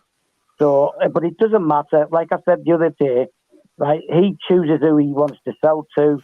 They can't, as long as they've been allowed to put a bid in, right? Yeah, as long as they're allowed to put a bid in, then there's no legalities that get to stop him picking the person he wants to pick. And yeah, deep down, he might not want to pick British, or he might not want to pick American. But I'm pretty certain that people who are Chelsea season ticket holders and have been putting their money into the club might be a better position for him, right? So let's not just dismiss it all out hand, right? It could be an issue, but once they put their bids in, that's the only obligation he has to them, to allow the bids to go in. Yeah. Can you guys on the panel please talk about this comment on the screen? I'm still getting ready to give away to I wanted to talk about what Sav was talking about. Yeah, go ahead. Talk about it. Sav, there was a little bit more to that story, which probably holds a bit more weight. So these countries that have put sanctions on him do have Roman's money, and they were saying that that is deferring, or maybe he's not for it. But when I saw that comment, I thought of something different, because everyone's gonna try have some kind of advantage, right? Now, it's still possible in this deal, Roman to walk away with some money. Now, how that money gets to him is all under the table, and the countries that like the Americans and British, I don't think they have the the resources to probably do that. and they're probably monitored. But someone like the Saudis or someone from another country that can, get money to Roman from one of the countries not sanctioned because there's not many left, maybe holds a slight advantage because of an under the table type deal. So that's where I thought it had a bit more weight to it, because there's a chance that if Roman tried anything like that, and one of the bidders from that country that he sanctions from, all their deals are going to be under the microscope. But if we were using the Saudis, for example, I think the Saudis can trade the Roman no problem, in their own way, in their own country, and I don't think it's going to be an issue. So I think that's where it holds a little weight. Yeah, that could be possible. Yeah. Yeah, I want to read this comment quickly, then I'll bring up the other comment from Just Viola so you guys can talk about it, and I'll get ready. I'm always ready with a giveaway too. Sheila says the media are just releasing different stories as clickbait. Chelsea would be sold, yes, but it has to be someone who has the club's best interest at heart.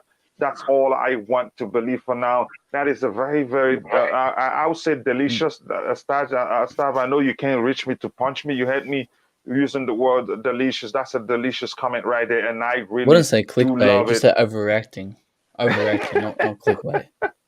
And I want to say to Lee Sule, who's a staunch Manchester United follower, always good to see you here, brother. I appreciate you finding time to join the conversation. So you guys can please talk about this comment here by Just Viola. I'm always ready with a giveaway too, and we'll get to that soon.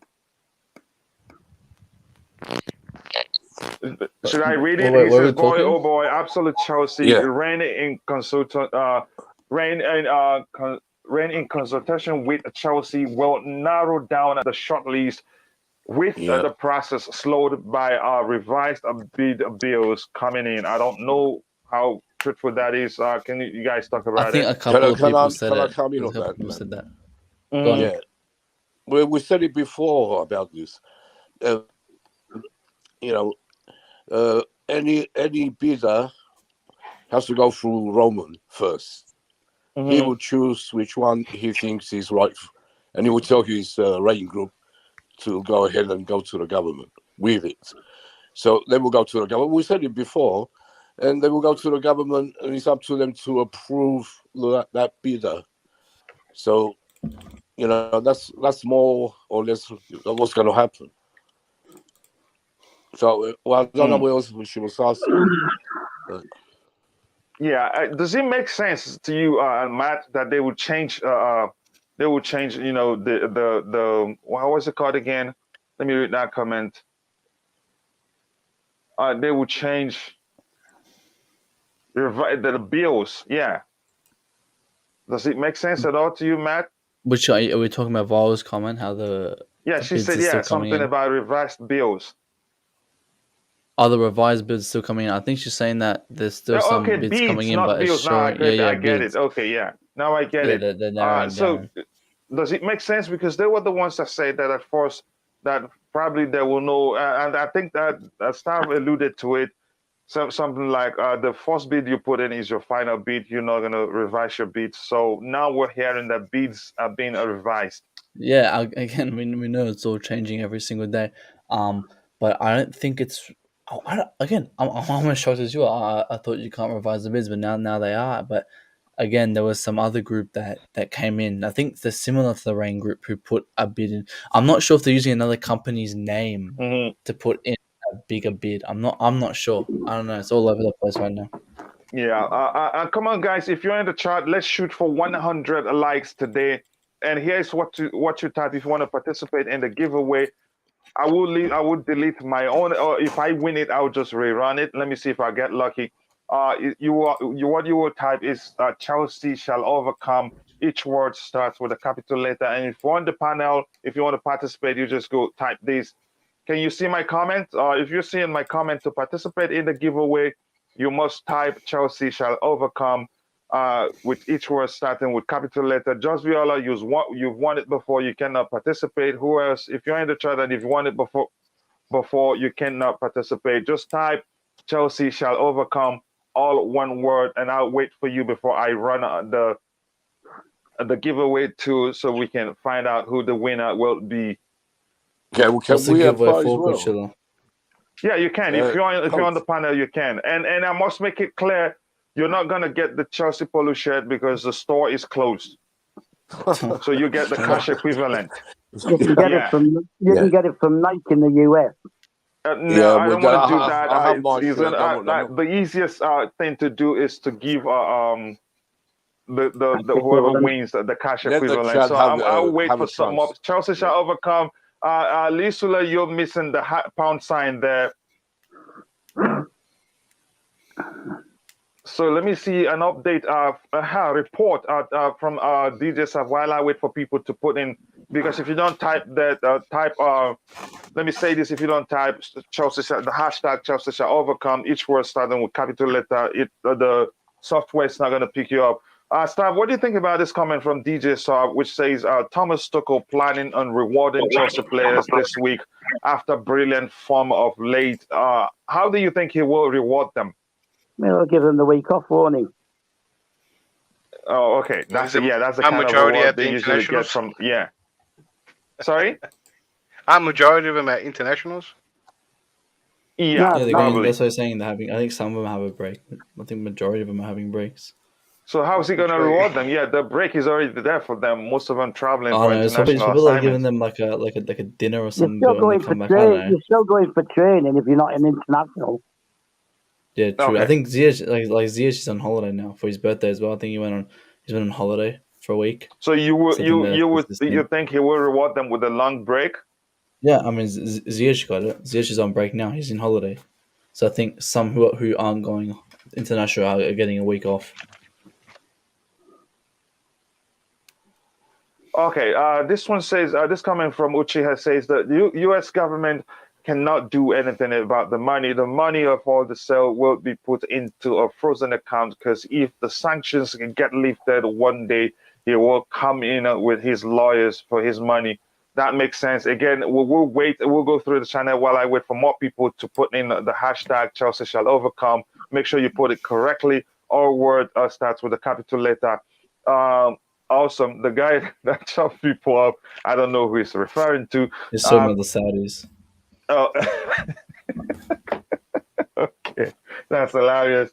And this DJ Stav says Chelsea are in talks with the government to let fans into their FA Cup semi-finals versus Crystal Palace. The FA will try to come up with a solution if the government cannot give. The FA should actually sue the government. They shouldn't be intervening like that.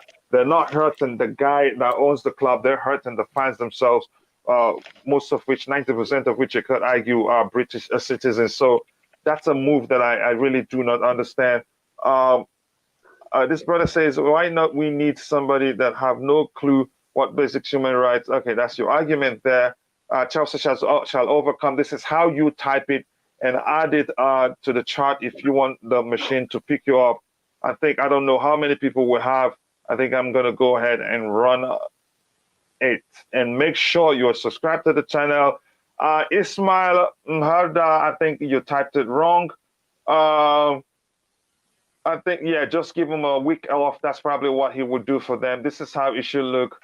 And then Jiruga Patrick, this is wrong. You have to type it like this: Chelsea shall overcome, hashtag Chelsea shall overcome, #, each word starting with a capital letter. So you might want to redo it. You have just a few seconds to do so. Josiara, sorry, you've won it before. You're not going to be part of it, and you already know that. People type in exactly the way Coachila said, just like this. This brother here got it correctly. Okay, I think I'm going to run it right now. Should I go ahead and run it, guys? Go for it. All right, so start. Phrase. Just joined. Good. Start collecting. We have 14 people, about 68 people watching. Maybe the other people cannot join, but let's just go ahead with it. A draw. We have music for this bit. They'll get one. Okay, let's see. Okay, Sheila is the winner. Sheila, you will get $50. Make sure, congratulations to you, Sheila. $50. A lucky, and I think this is the first time I'm seeing him here. So congratulations to you. You won, and you get. You can reach me via Twitter. If you're I don't know what country you're from. wherever you are, I think you'll get the cash as soon as, in 4 hours' time, if I can get your complete information. Thank you very much again. That's been, congratulations again, I wanted to say. Boris and his colleagues are just frustrating staff and supporters of Chelsea FC.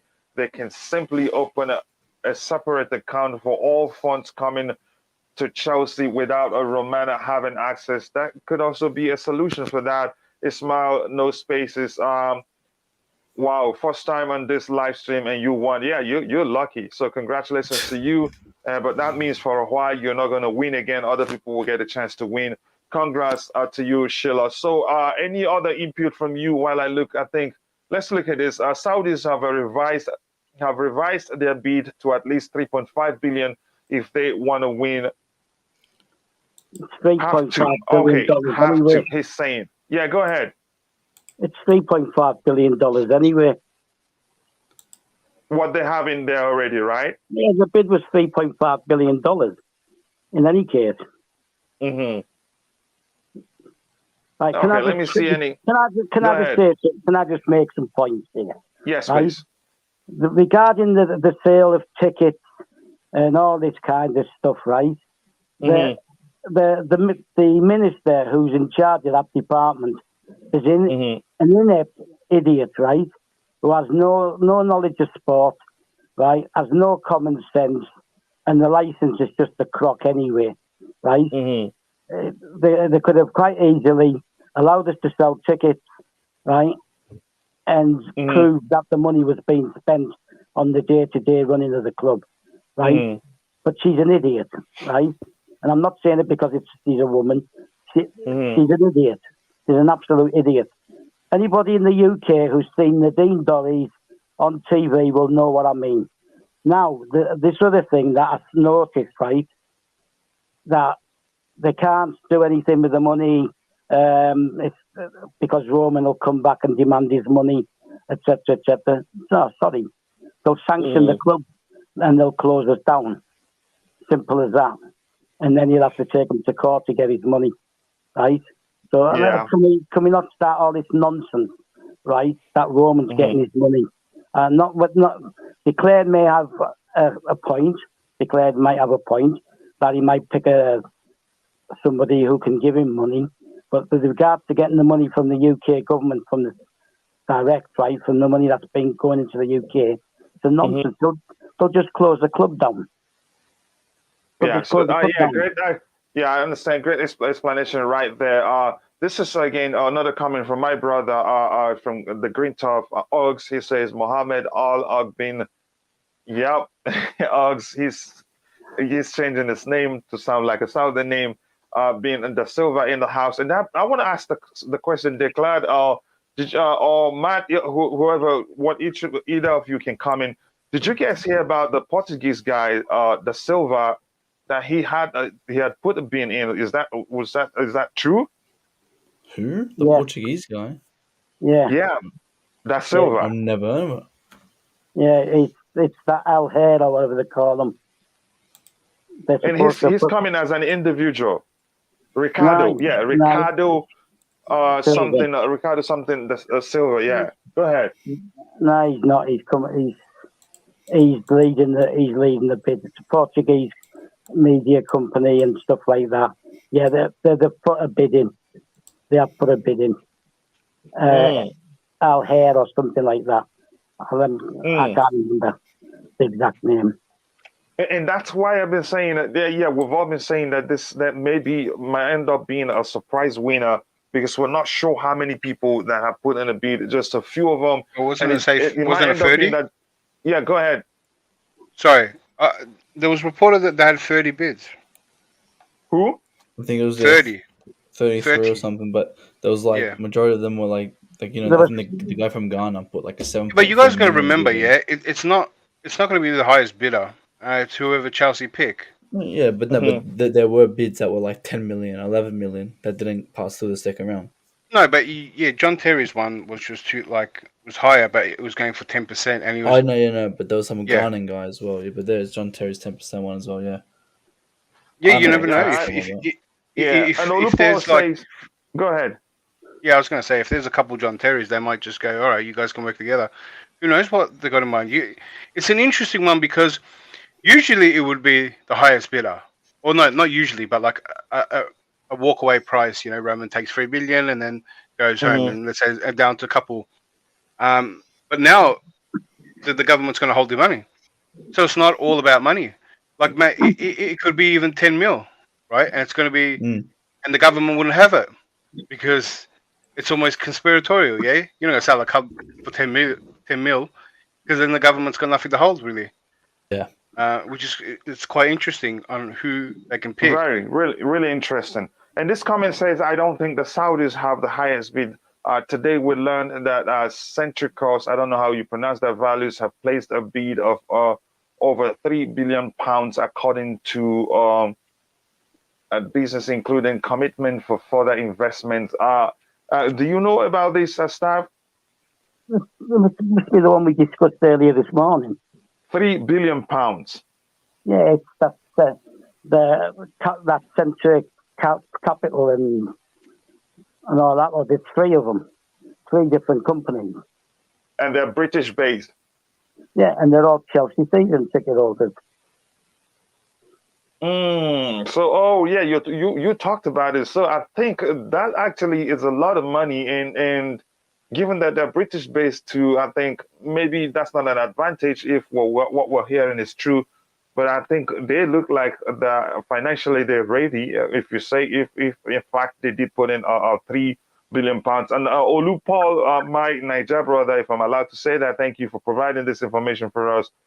Just to highlight what Stav had talked about before. What do you think about their chances, Stav? I'm not going to put too much. I'm not going to put too much thought in this. Roman won't sell to bids from certain countries, right? The whole thing, this whole situation, right, was he knows he's got to sell, right? He knows the money has to go into a central fund, right, which is going to go to charity, right?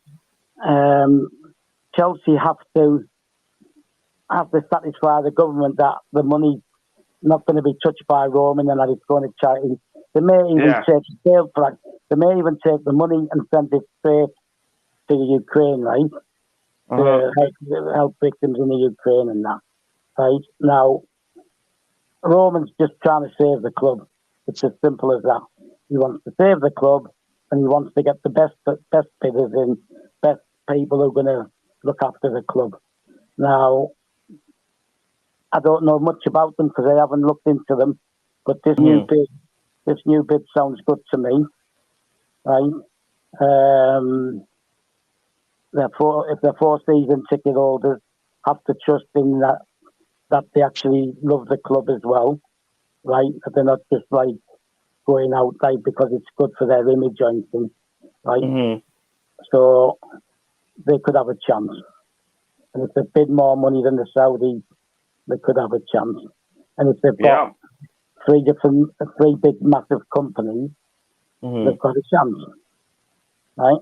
And I think you make a good argument there. I think they have a chance if they outbid them. Plus, they will have a good plan because they put the bid in. They must have taken their time to learn more about the criteria for selecting the new owners.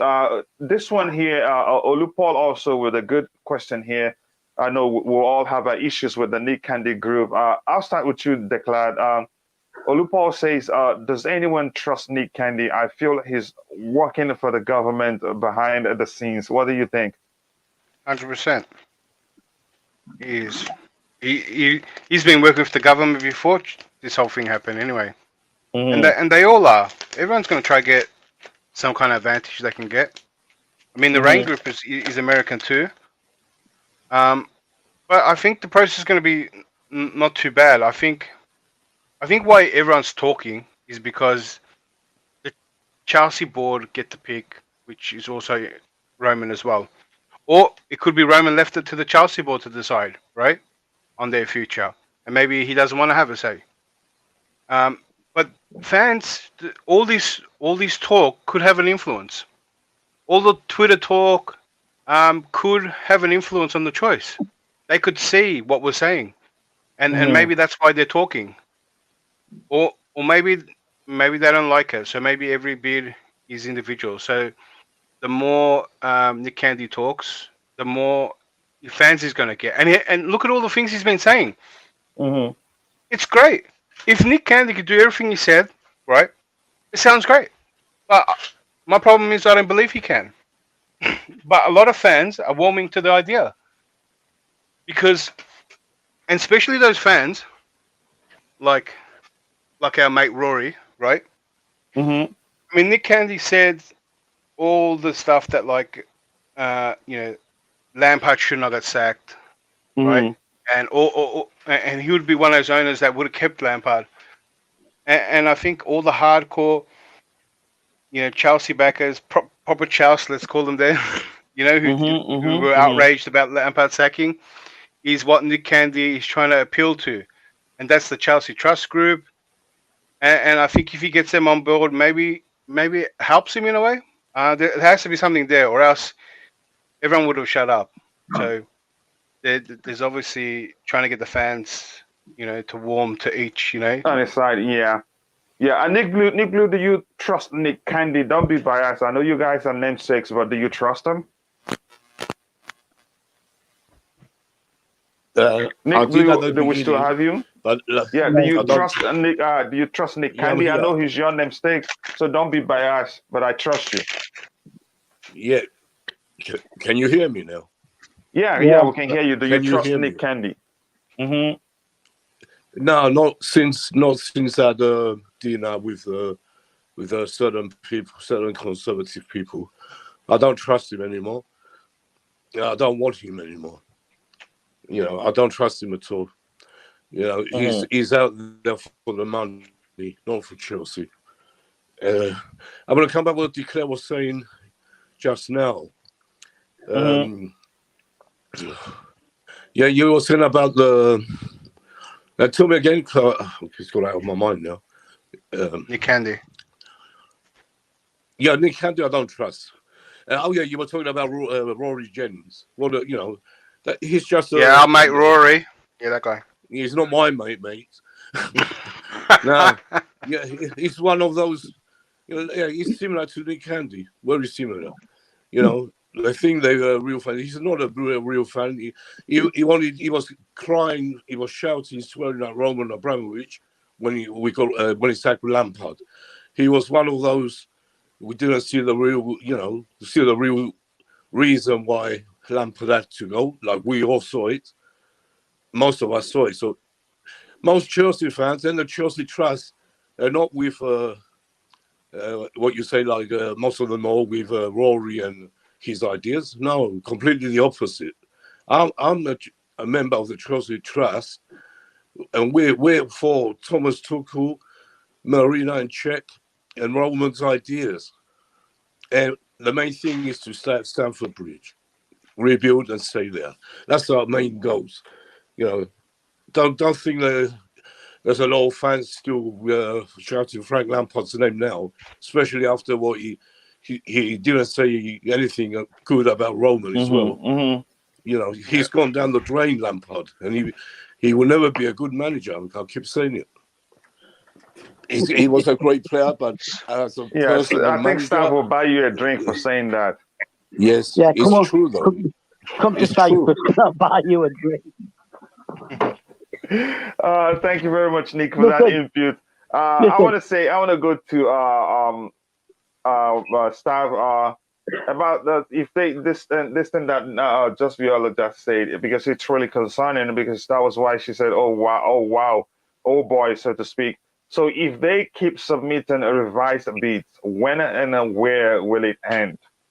Right, look, first of all, I just want to clarify something, and then I'll answer the question. I knew you were going to.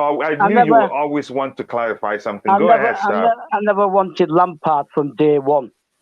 Okay, so I'll just clear that out, right? Yeah. Because I don't think he did anything special at Derby County.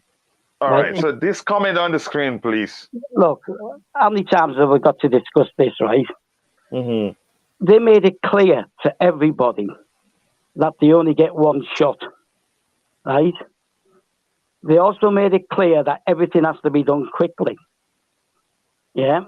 They all knew before they put their bids in, which is why Bowley probably changed his bid before he put it in. Sorry, right? please somebody ban this person that is spamming the heck out of us on the chat talking about webcam chat and hot girls. Please, can somebody just ban him or her? And delete all the nonsense they've typed there, please. Go ahead, Stav. We haven't got the time to be narrowing it down to 5, 6 people, and then they're lifting their bids up and they're doing this and they're doing that, right? Yes. There's no point anyway, because we've already established it's not about the money, right? It's about proving you've got the money to build a stadium, right? To develop the stadium. It's about proving that you're going to carry on buying players when need be, right? It's about proving that you're going to look after the academy and the women's team, right? And all those things. The money's not going to go to Roman unless Roman does as De Klerk said, right? And he's done some kind of deal outside or whatever, right? But I'm going to just look at it as in front of me, and it's clear, right, and clean, yeah? The money's going to go into an account. The money's going to charity. Roman's not going to get anything. So he's not obligated to pick the highest bid, right? Nor would he, because there's nothing in it for him anyway, unless it's like declared for him. But I'm going to keep it straight, right? So, right, he's more interested in who's going to look after the club properly, right? That's the ultimate thing, okay? Now, he's lost 3 billion or whatever you want to say, but the guy's worth billions, right? The guy's worth billions. I found some other stuff out about him, but I don't want to discuss it on here, okay? Right? It's nothing to the level that he's been killing people or any of that nonsense that they'd like us to believe, right? It's about how he's moved his money, right, before he got sanctioned, okay? Anyway. I'm sorry, I don't mean to laugh. This comment on the screen is killing me, but go ahead. Right? So it's about who's going to do the best for the club, right? Unless he has done a deal with the Saudis or the Koreans. Don't forget the Koreans, right? But the Koreans are the ones who are backing. Who are the Koreans backing again? Is that Nick Candy with the Koreans? Right, so because he's connected to the government, that's not going to happen, is it? So we call it Korean candy. Sav after that? Yeah, I think there's 2 Koreans involved with candy, isn't there? Yeah, do we call it Korean candy? Yeah, I don't like Korean candy. It's too bitter. I've never had Korean candy. I wonder if it tastes alright. Yeah, we get also. Yeah, right. Let's talk about this comment on the screen, and I want to read this very funny comment from Chris, which says, look yesterday what Lampard did. He lost 4-0 to Crystal Palace.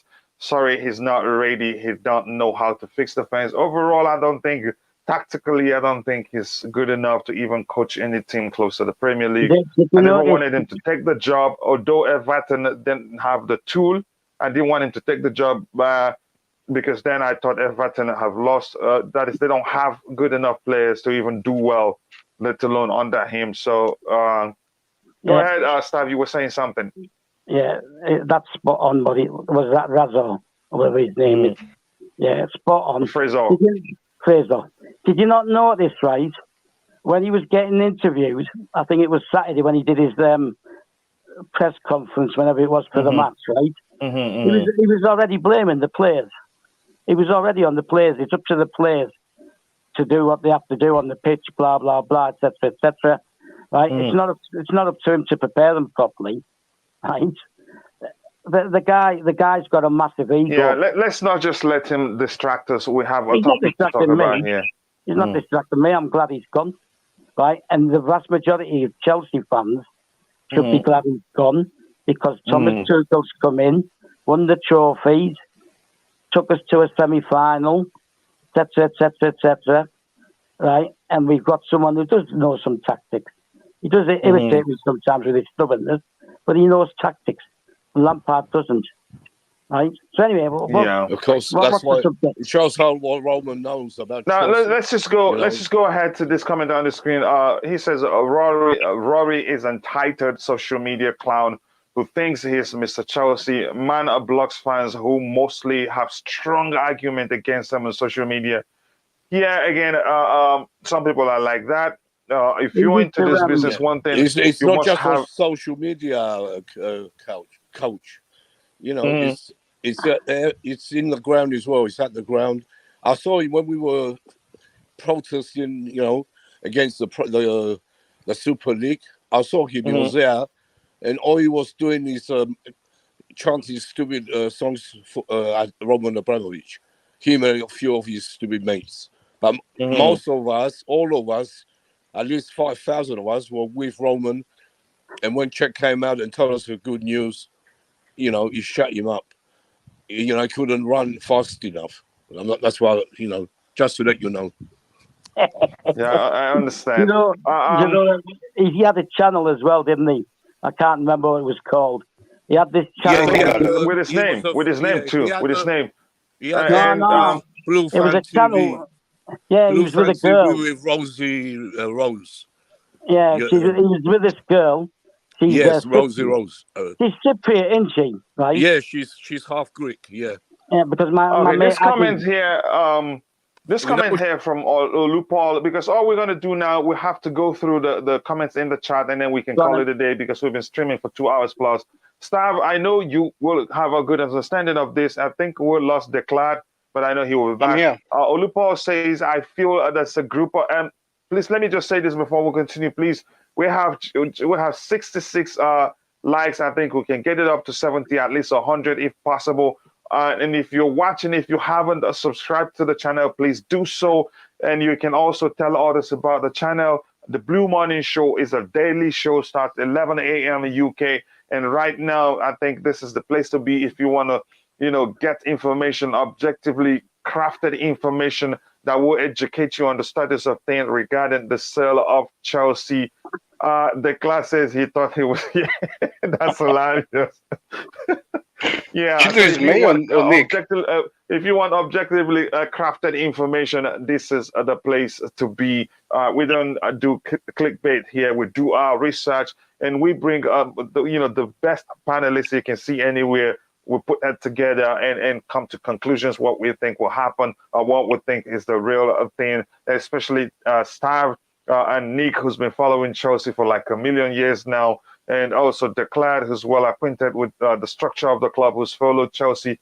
Should I say a million years for you too, Declad? I know you followed Chelsea for a long time. So please, if you haven't, smash that like button and subscribe to the channel. And don't forget to hit the notification button so that you will always be notified whenever we go live.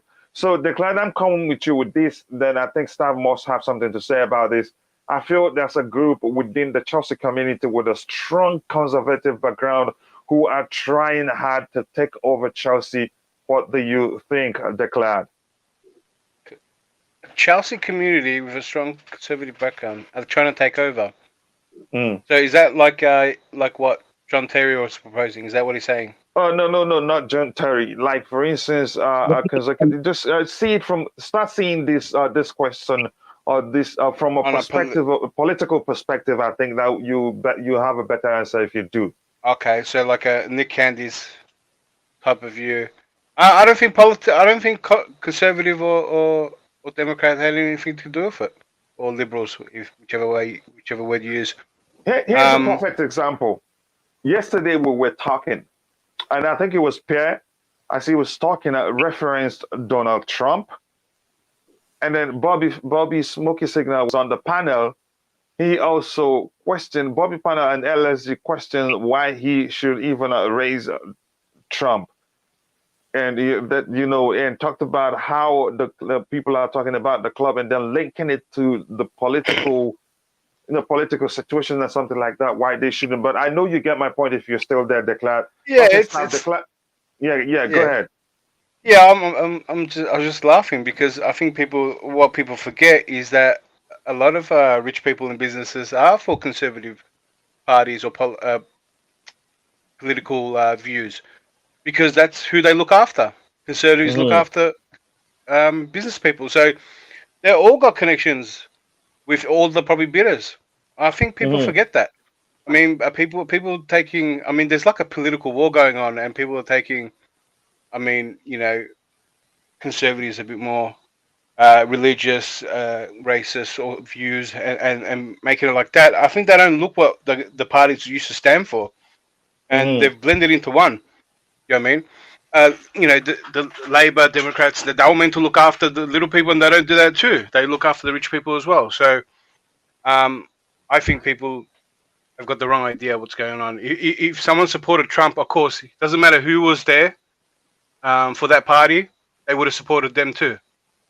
Trump or whoever. These people are all hired. What do you call them? Hired help. Any president that comes in, he will help you out for money. So I think people are looking at the wrong way.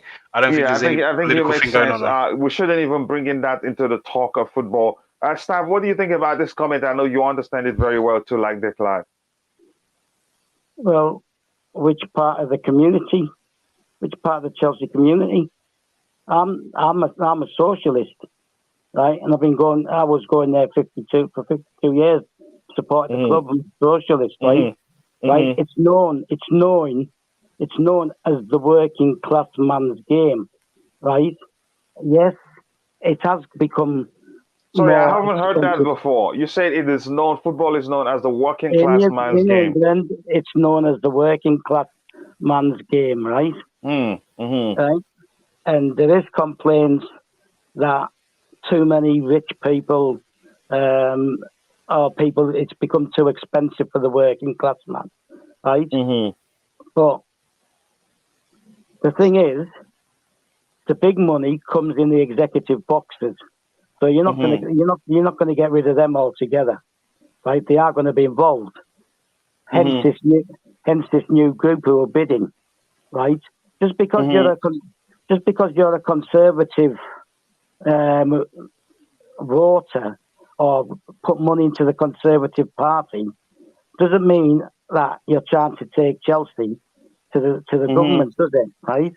Now, if they do that, they're going to be in trouble straight away. Right? The people won't stand up with supporters are not going to accept that. Right? That if anything political comes out of this, they won't accept it. Right? It's as simple as that. Right? Let's just not overthink it, right? Nick Candy is a Tory donor, right? Yep, he's believed or he's been reported to have been in a meeting, chatting about the taking over Chelsea with Mr. Gov, right? Who's one of the ministers, right? This is what's been alleged the night before the invasion. So obviously they're discussing. They know that they knew Russia was going to invade, so they're discussing possibility of Chelsea being taken over. But the thing is, they didn't sanction him straight away, and they only sanctioned him when they were getting, like I've told you before, when they were getting criticism in Parliament, right? In that time that they didn't sanction him, he got his 2 yachts to safety, right? His plane's now in Moscow, right? I said I wasn't going to discuss this, but I will. He transferred a couple of his businesses to his friend Eugene Tenenbaum, who's a Ukrainian, right? He's a Canadian Ukrainian, right? It's shown as he sold the businesses to him, right? So they can't touch them businesses. And the headquarters of that business, those two businesses, are here in Cyprus. So just bring it out to the. I know you're an encyclopedia, and everybody here knows that stuff. You bring it down to the point, just like because we have to move on to other comments on the chat to round up as soon as possible. Yeah, go ahead. They could have sanctioned him earlier, couldn't they? That's what I'm saying. Is they could have sanctioned him earlier. They could have sanctioned him straight away, right? The Americans did it first, then the British did it, and now the EU's done it, right? So they could have sanctioned him straight away. If that was Nick Candy's agenda to take over the club, They would have sanctioned him straight away within a few days of the invasion. No, I understand. So you're saying if it was his agenda, they could have sanctioned him earlier than they did. So that makes a great sense. Prudent Paul, this is my first time seeing you here. I hope you have subscribed to the channel, and also don't forget to smash that like button. He says we need a wealthy or football lover, not just a billionaire. This is Saudi media. If you ask me, they are what we need. And Chelsea, again. They are, most of the fans are favorite, but hopefully they have, like we've established here, they have some obstacles to overcome. Hopefully that's not an issue. If they emerge the winners, the new owners, good for us. Olupo says, okay, the same discussion with Lampard's level is very, very good at talent nurturing. He will be okay, good. I think we should reach out for him and let him know. Rory don't like Abramovich, same person who gave us 2 UEFA Champions League titles, that a social media clown that he is. Yep, okay. Tim, I hope he sees it. 50 Cent Nick Candy Shop. Okay, thank you. That's another way to phrase it.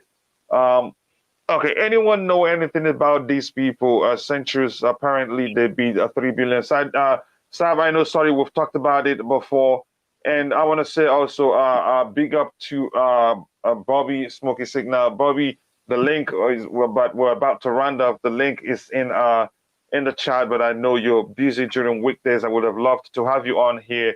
And this says, anyone know anything about these people? The Centricus. Stop, don't correct me on air. Just say it, I'll listen. Apparently they beat a 3 billion. Anything about anybody want to say anything about that so we can just help this Uchiha learn? Yeah, they're an asset management company, whatever that means. They're the ones who've worked with UEFA and FIFA, right? There's also the Cheney Capital, so that's financing and money, right?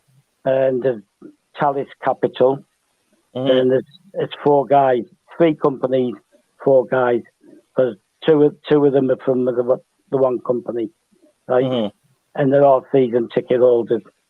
I think one of them's got an executive box, and a couple of them sit in the West Stand.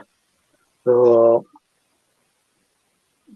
I actually think that they've got a chance.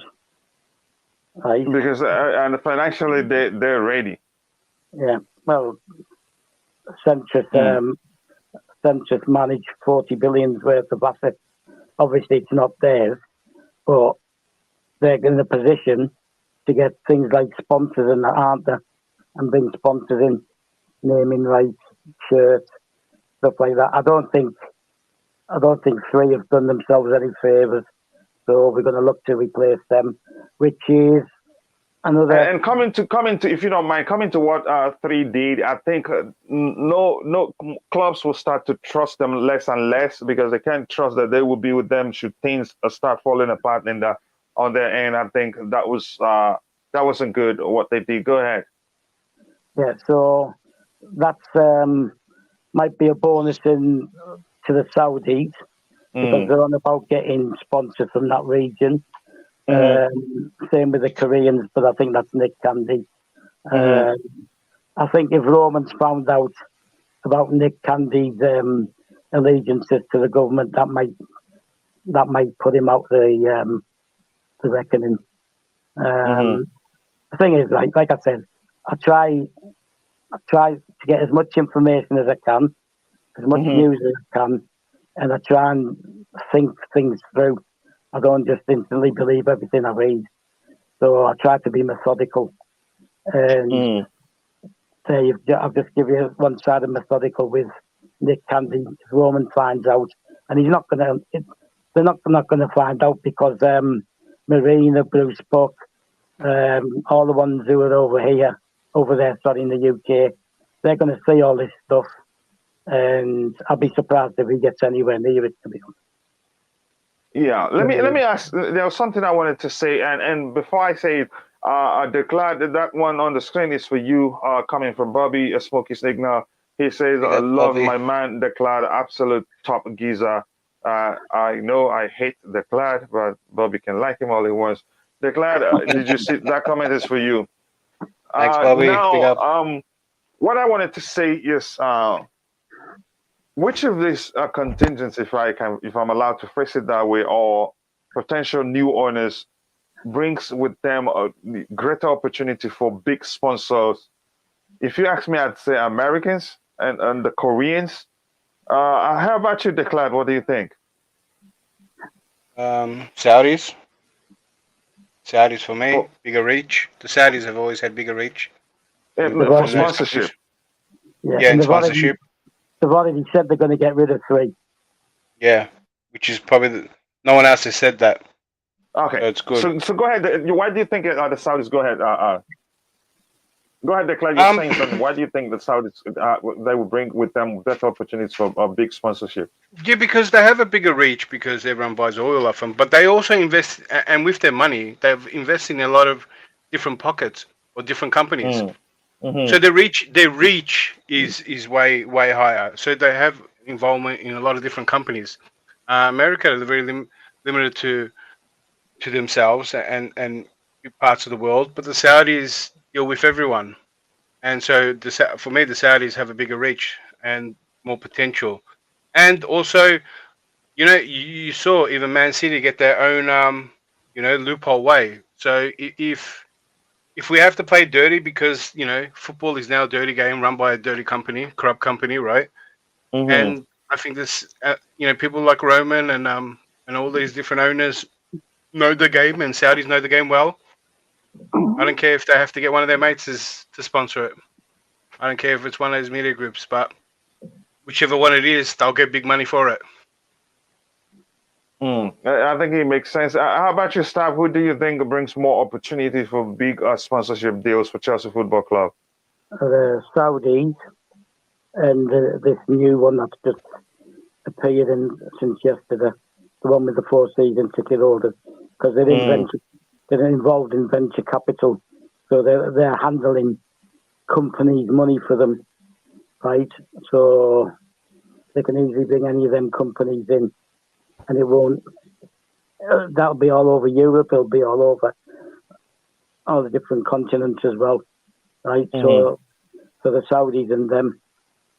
Nick Candy maybe would have been able to with the Koreans, but for reasons of give, I think he's out the window, basically. So the Saudis and the new ones.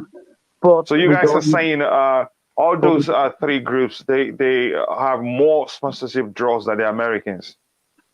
Yeah, well, are the Americans really interested in advertising in the UK? Americans going to have a different plan.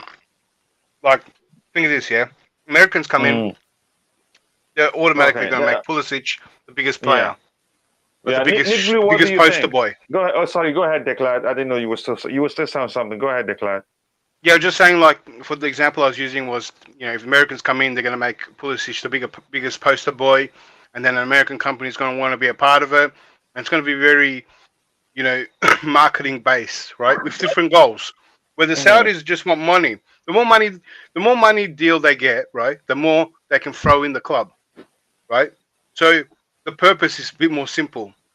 But when it comes to a different group, it's going to be more about sponsors. I mean, not just about money, of how much marketing in this sector, and how we can prop someone like Pulisic and this player and how they do in this area in the country. There's a lot more to it. Saudi's one goal, right? More money. The deal is big, get them in, and then the Saudis can, with financial fair play, can throw more money in the club, more and more spending. It's very simple in that terms. But Americans look for other things. Yeah.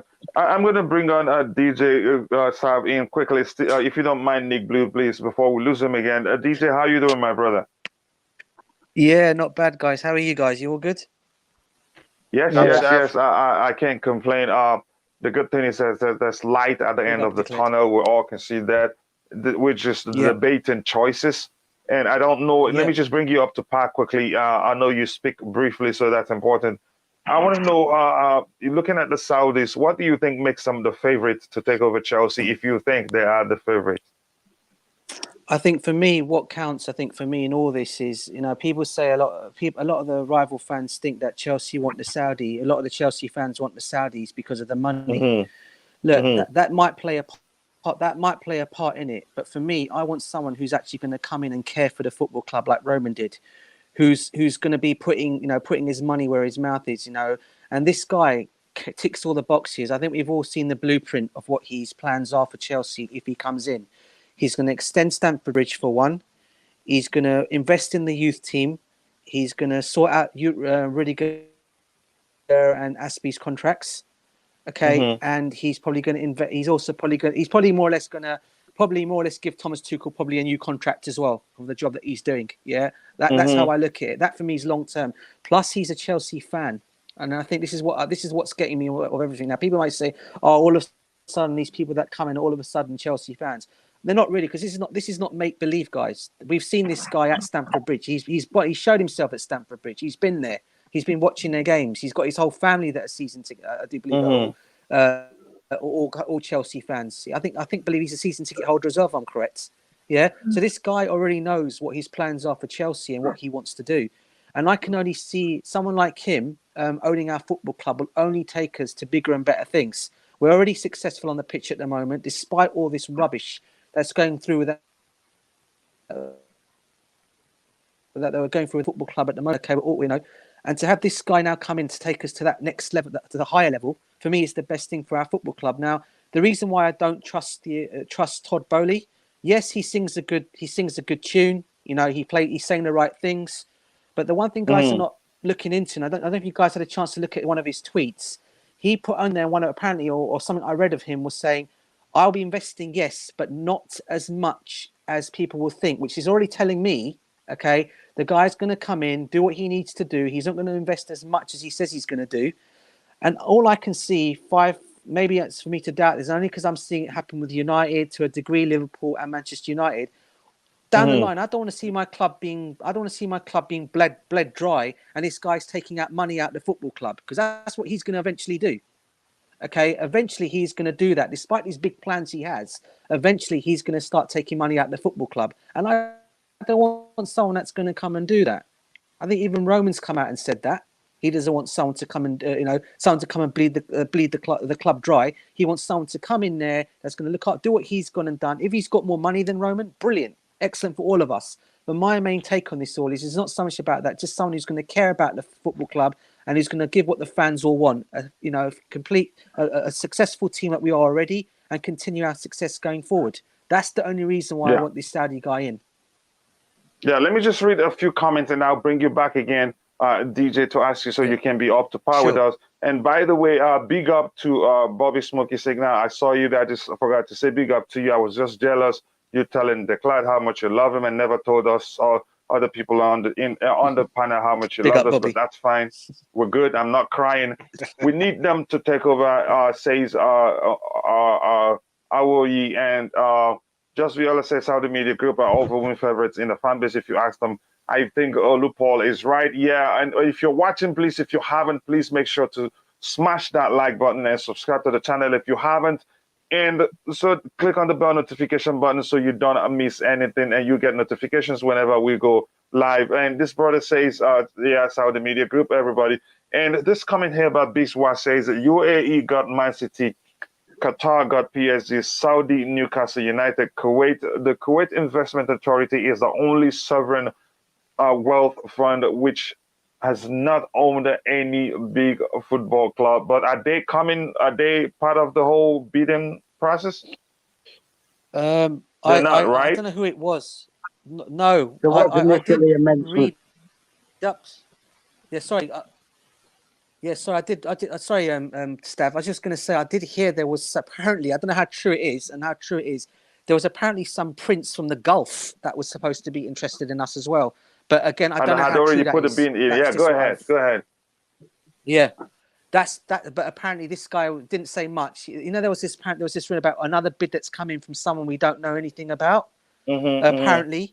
And apparently, doing my research and what I've been seeing and reading, it was, I don't know if it is true or what I'm seeing, but apparently it was some Gulf prince that's put in a bid for us. And I don't know how true, as I said, don't come at me. I don't know how true it is, People may want No, to I'm go and not do their coming. research. I'm just on it, saying I don't know. it's very But- possible. No, not you.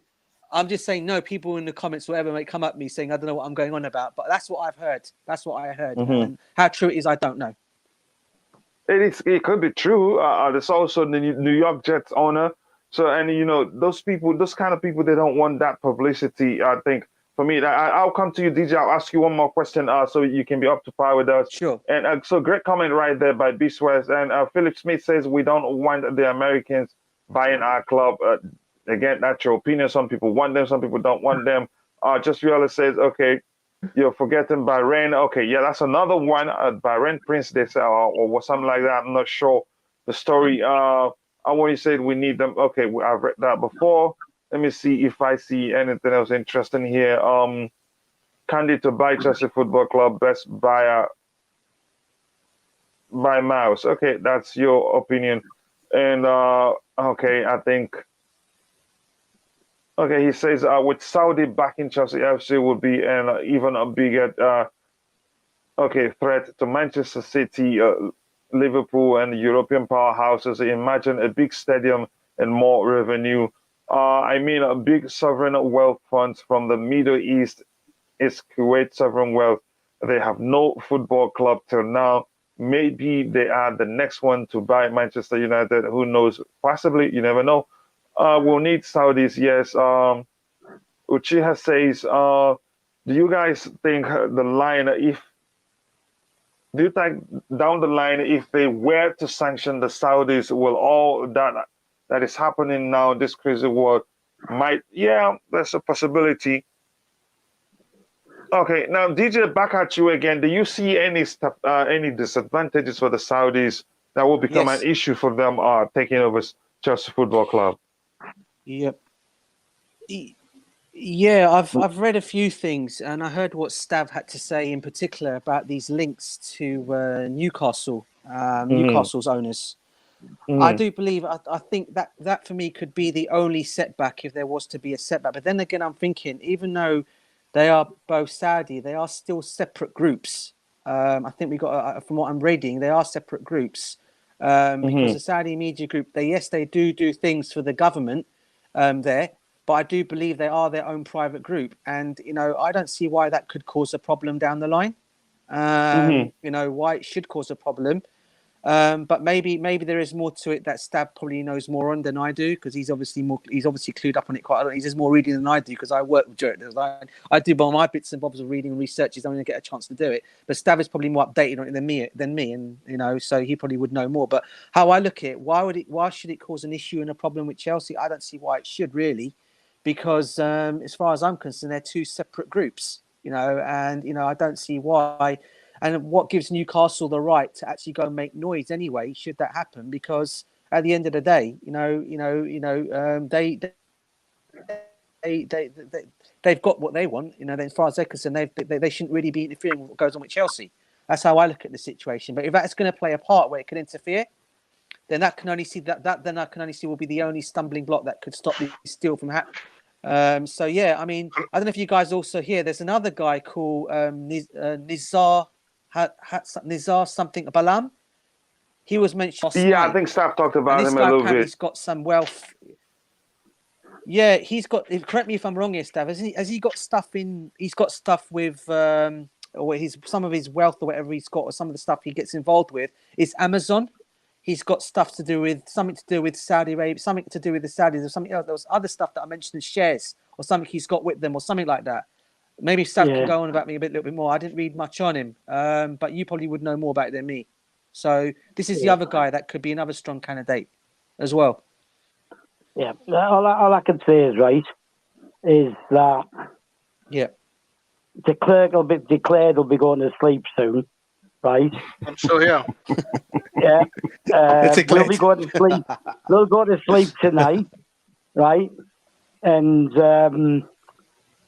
Coachila's going to take his kids to school, and then he's probably going to have an afternoon sleep, right? By the time we all wake up tomorrow morning, we'll know who it is, because it's got to move.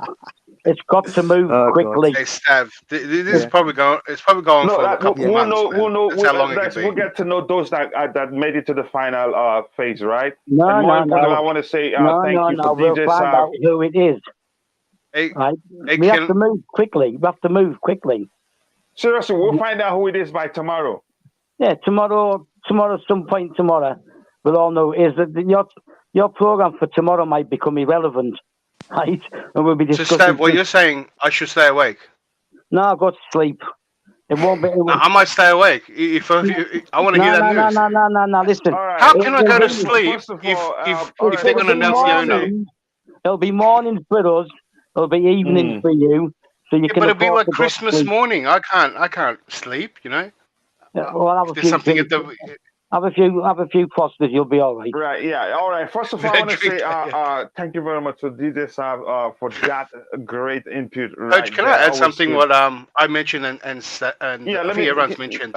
It's a point that I completely forgot. Can I say thank you to DJ Sav first, if you don't mind? Yeah. Is he still here? Oh, this is not because Bobby said he loves you. Yeah, that's why I'm jealous. DJ Sav, thank you very much for that great input. That's why I always like to have you on the panel, but I know how busy you are. So thank you again. I'll still come to you with one last question so that we can call it a day. Go ahead, Declan. Yeah, I want to something I almost forgot about the Saudi bid. What the biggest delay in the Newcastle one was that because the Saudis and the Qataris were ahead of each other, Saudis were streaming, and because the Saudis actually bought Newcastle, have a bit more in the head of state, they were streaming Bein Sport for free. So people in Saudi, right, to have a go at the Qataris who own Bein Sport, and have the EPL rights, they were streaming Bein Sport, and they have a lot of other football rights. To everyone in the Saudi nation, you could watch for free, right? And it was a form of bootlegging to just because they were ahead of each other, and because of that, that was what caused the conflict or the delay of the purchase that first time they came around. But they all got that under control, got rid of that, fixed it, no more, right? And that's when their bid went through, which took a bit of time. So that was one of the reasons which caused a big delay in the first place. And so I don't think this media group's going to run into any roadblocks like that when we compare both of the processes. I think that was a big thing that we left out. Or I left out. Yeah, sorry. I hope they're done. So great input right there. Stav, let's start rounding up. I think I'll let DJ Sav have the last say on today. I'll start with you, Stav. Do we still have Nick Blue in the house? Nick Blue is gone. Stav, coming to you, what do you have to say to the fans who we all know are worried for some reason or the other? What do you have to say to them? Don't be worried. Trust in Roman and Marina. And we're being bought by billionaires. As long as they're not American, there'll be people who will want to invest. So don't worry, whoever they are. And I'm pretty sure there's a couple that we don't even know about at the moment. Yeah, that's the truth. We're hearing more and more. There's twists and turns to it. Go ahead, Stav, if you're not done yet. No, I'm done. Just don't worry about it. We're being bought by billionaires. As long as they're not American. Even the British ones will invest money, right? They'll bring sponsors from the companies they deal with, whose money they handle, right? So we'll have new sponsors, right? And Free and Hyundai can go and kiss my ample buttocks. As far as I'm concerned. Okay, let them enjoy it. I don't want a part of it. Declan, over to you. What do you have to say to the Chelsea fans? What's more we can say that Stav didn't say? Wake up, have a good sleep, everyone, and make sure you wake up early tomorrow for the good news. Sorry, Stav. I think the process is going to take a while. I do get you're right. It has to be quick. But I feel like they're going to drag it out. No, they're going to choose. They're going to choose who it's going That to doesn't be. mean it gets finalized tomorrow. But would they make that public? Well, it's down to the final three. It's down to the final three, isn't it? Yeah, 3 or 4. I don't know. I thought they just said shortlist. That could be 10 people. No. They said a short list of 3 or 4. They'll get shown to Roman and Marina and Bruce Buck. That'll be decided on, and I reckon by the end of this week they'll start the process of the checks by the Premier League, and then the money being transferred. Like So does the Raine Group make the shortlist? Yeah. Or do the Chelsea board? Sorry, no. They'll all have talks with each other. They'll tell them who they think is good, and then then Mourinho will look at it, and it's Roman who chooses which one's the final one. Yeah, they'll probably do the shortlist. Yeah, but they know what Roman's looking for. They know what Roman's looking for. Right? It sounds a bit sus if the Raine Group are doing the shortlist. Yeah, so the client, your message for them. Oh, sorry. Yeah. No, you're fine, bro. Yeah, just keep shouting this. You know, the Saudis need some PR, I guess. So keep shouting the Saudis' name. Don't believe the other bidders, because I think they've dug themselves in a hole. Like, I criticize the top league. What is it? The Bowley Group. He wants to bring Liverpool model, which is a bad model, and they got lucky. And he doesn't know nothing about football, and all of a sudden he's talking like he's you know what the funny thing is, he's talking like Chelsea are in crisis. He's talking like Chelsea are in crisis, and he's coming to save us. That's the ironic 100%, thing. bro. And yeah, Nick Candy's talking like Rory. And I've seen some people warm to these people, so don't give in, stick to your guns. And I think the fans' voice could have an influence, so keep shouting, I guess. Yeah, and if you can quickly declare, let me just say, let DJ say this one, then his advice. Fraser says, I hope new owners banish Matt Law from journalism if Saudis take over. What do you think? Oh, agreed. Big up 100%. to that comment from Fraser. Well, 100%, mate. 100%. Matt Law's got to go. Yeah. And your advice for the Chelsea fans? Yeah. Yeah, make Ninzar Cancella take his place as the guy who can go into more Chelsea than that. I just ban them all. They're all useless. So, DJ, what's your advice for the Chelsea fan base that are worried? Can you guys hear me? Yep. Yeah, we can hear you crystal clear. Yeah, we can. Oh, sorry, bro. I thought I might have cut. Sorry, I might have cut on you guys. Look, for the Chelsea fan base. Look, again, I'll say to the Chelsea. Look, as you guys know, I'm a season ticket holder at Chelsea. Yeah, and I watch them play regularly when I get a chance to obviously go and watch them over all their home matches. And the fan base itself at Chelsea is strong as ever. It's unified as ever. And all I'll say to the Chelsea fan base, that those that don't go and watch them play, just stick by your club. Know they're going to make the right decision. I do believe in Marina and for one, I can't believe I'm actually saying this even to Bruce Buck to this degree of what they're going to do and the people they're going to actually send forward for Roman to pick. I do believe in that process, and I know our club will be sorted for the future proper. And I really, really hope, and as everyone is saying, I really hope it's the Saudi people that do get us, only because of what I've said in terms of the guy actually being a Chelsea fan, and he already knows what he wants to bring to Chelsea.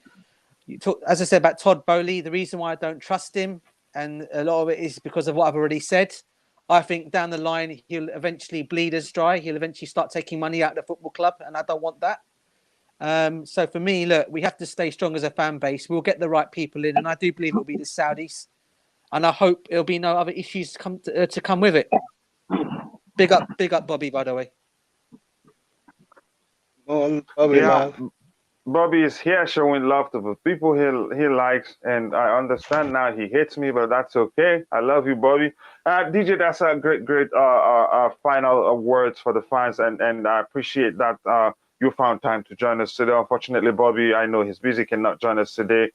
I cannot thank you guys enough. And Sheila, please, you're the winner. Make sure you find that you can see our Twitter handle in the description section. Make sure to inbox me so that you can get your $50 that you won.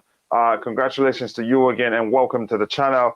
And also, oh, now I feel better. Thank you, Bobby. And also, thank you to everybody in the chat. Thank you. Yes, Stav, he loves you too. He doesn't hate anybody. I was only joking, but it's good. Now I feel better, I must say. To everybody in the chat, Just Viola, the queen of the house, who stayed to the end of the stream. Frizz O, everybody else, Philip Smith. And if I miss your name, I'm only human. And thank you again. And to the panel, I want to say great thank you to Stav, always available to help. Declare, thank you so much. And also DJ, I want to say thank you to again for finding time to join in. All the information you provide to me back end, that they do go a long way, and I can't wait to get more updates from you. So yes, with that, I say God bless us all. I hope to see you guys tomorrow for another Blue Morning Show. See you guys tomorrow, and God bless you. Peace. Bye. Peace, everyone. Bye. Take care. Bye. Bye. Bye. Bye. Bye.